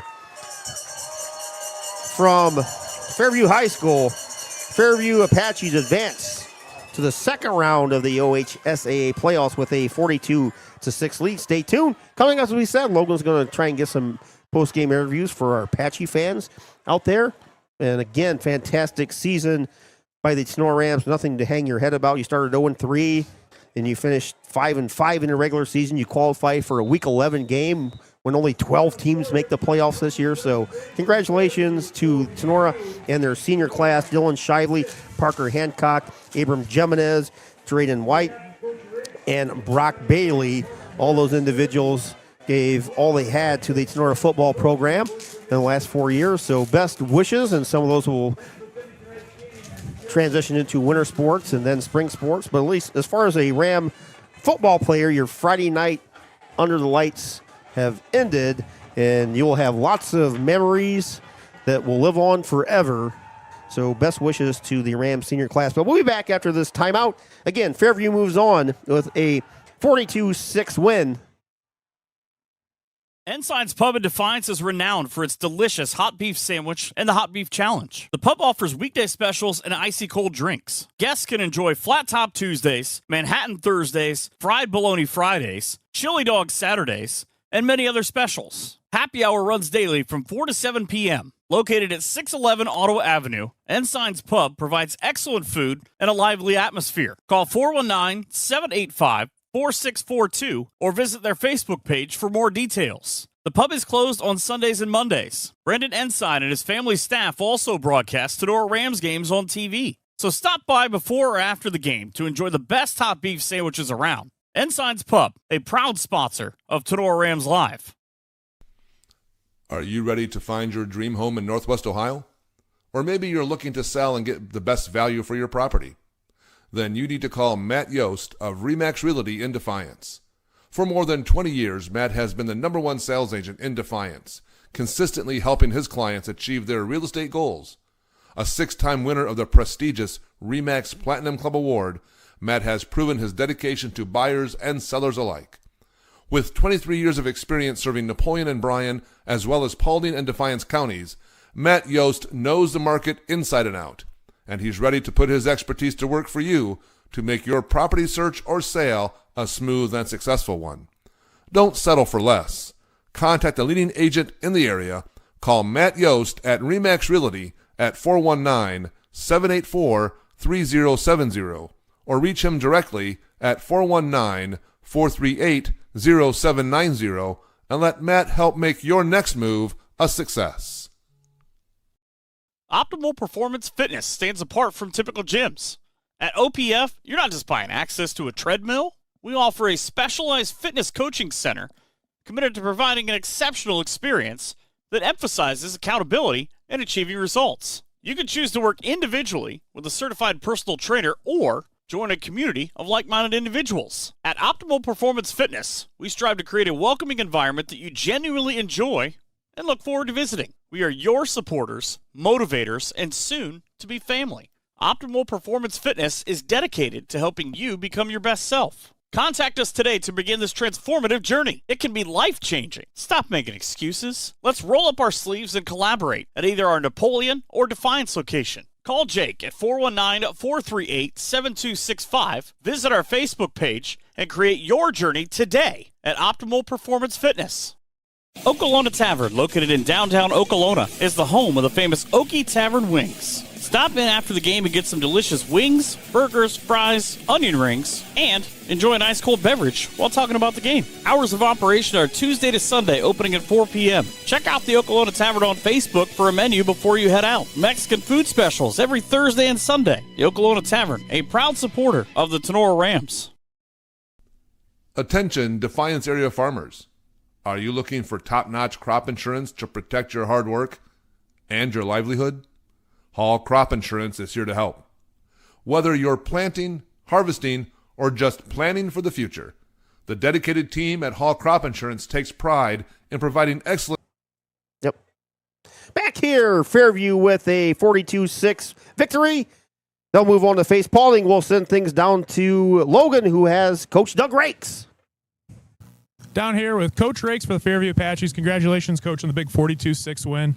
You guys came out of the gates firing on all cylinders. What do you think was, what do you grant for the fast start for your team tonight? Well, I think the kids were really excited to get the opportunity, like we talked earlier in the week, about playing a rival again. Just that opportunity, and they've heard from other people, not from us inside, but how hard it is to beat a good team twice, and that has some truth to it. But we feel like we're a good team too, and I know the kids are really excited to play this game again. Now, I know we talked to you earlier in the week about the game plan. You had thought maybe Tinora might run kind of what they did tonight, only rushing 2 or 3. How well do you guys feel like you executed the game plan tonight? And just talk maybe a little bit about quarterback Will Zedike's legs and the factor that had in tonight's win. Yeah, we knew that was going to have to be a factor if we saw those looks that we thought we might get with the two down linemen and spying a couple guys. But, William, again, I guess we did have a few more designed runs tonight, but most of the damage came off of scrambles. And like we talked earlier, it's just about him getting us out of bad situations. And I thought he missed a couple throws actually tonight that were some big plays for us. But you're going to have that when you throw the ball as much as us. But overall, I thought he played really well, and I thought we got after it up front. I thought that was a big part of the game, the physicality. And I thought both sides of really the offensive and defensive lines, I thought we kind of got after them up front. I thought that made a big difference tonight. Now, great win tonight. Big game next week. You guys know what's at stake, playing Paulding again. They had your number earlier in the season. How does the mindset shift from this week into next week? What's the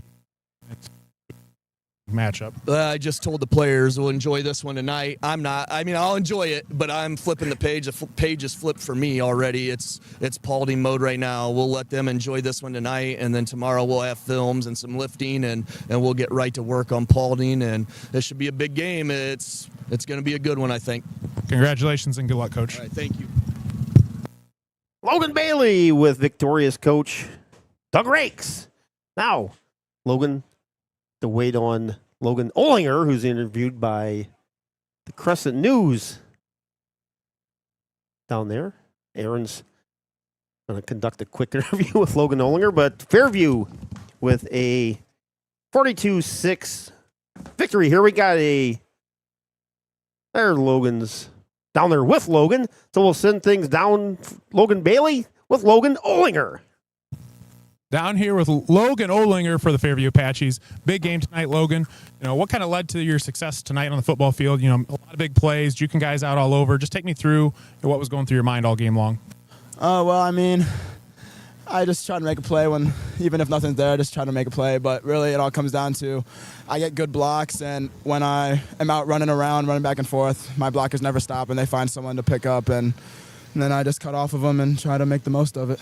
Now, this game was a big game. We had talked earlier in the week, to Coach Rakes about how hard it can be to beat a team twice in the same season. How good does this win feel for you guys? And, what are your thoughts going into next week playing a tough Paulding?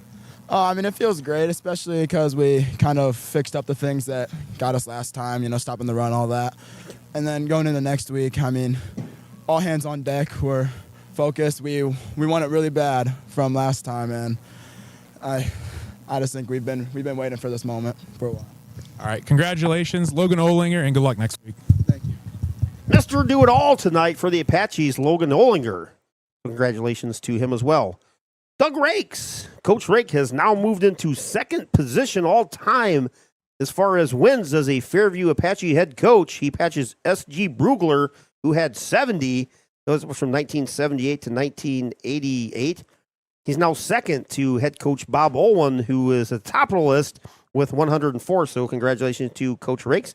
Now has 71 wins. Back on our end, we have a Patriot outdoor hunting play of the game to give away. Coach Fairchild, what is our Patriot outdoor hunting play of the game? Well, I don't know. There's only a couple really good highlights, and I tell you what, I really like the diving catch by Dylan Shiley down the middle that set up the Rams' score. So I think we'll give it to Dylan Shively. So Dylan Shively, I think he's won quite a few of the play of the games this week. Looking at the final numbers, we'll go through these quickly. Rams had 48 plays for 114 yards. Great job by the Apache defense in limiting the Rams' passing attack and the rushing attack.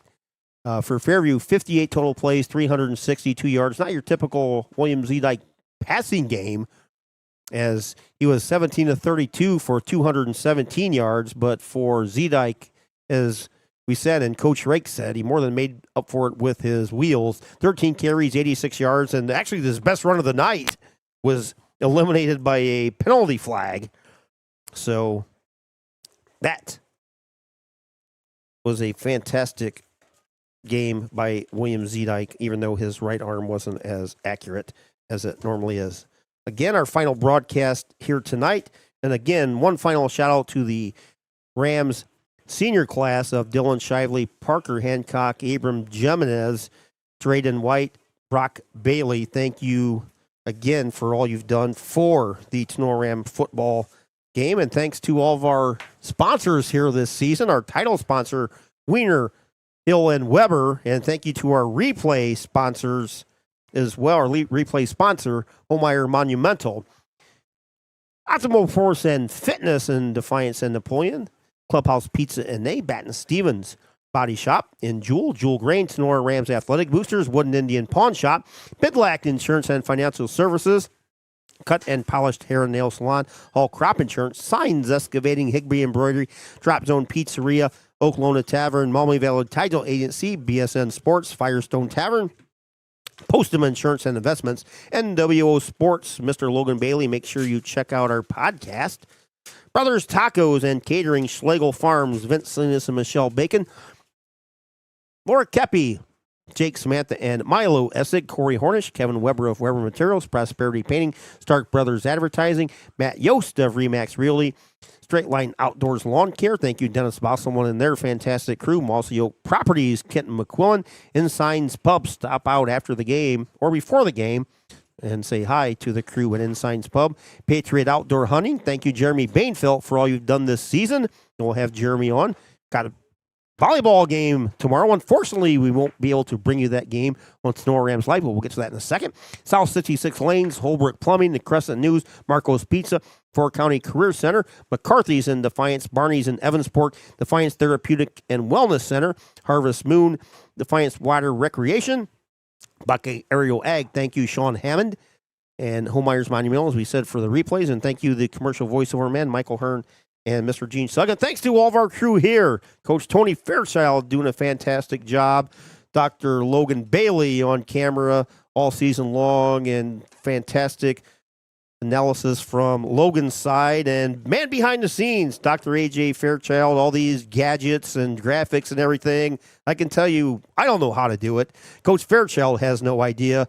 But all this gadgetry that's been added in the last 2 years is courtesy of Dr. A.J. Fairchild. So done a fantastic job this season with our graphics, our replay, our camera work.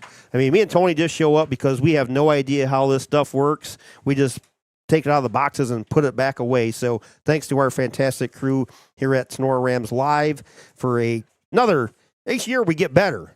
I mean, we look at our trust me, we look at our numbers and see how many views we have throughout the broadcast, and we generally are the number one watch video in the area. So other than the LCC Sports, Tiger Sports Live does a great job. But so for Keith Brown and the great crew here of Tony, AJ, and Logan for the final time for the football season, we'll be back with winter sports.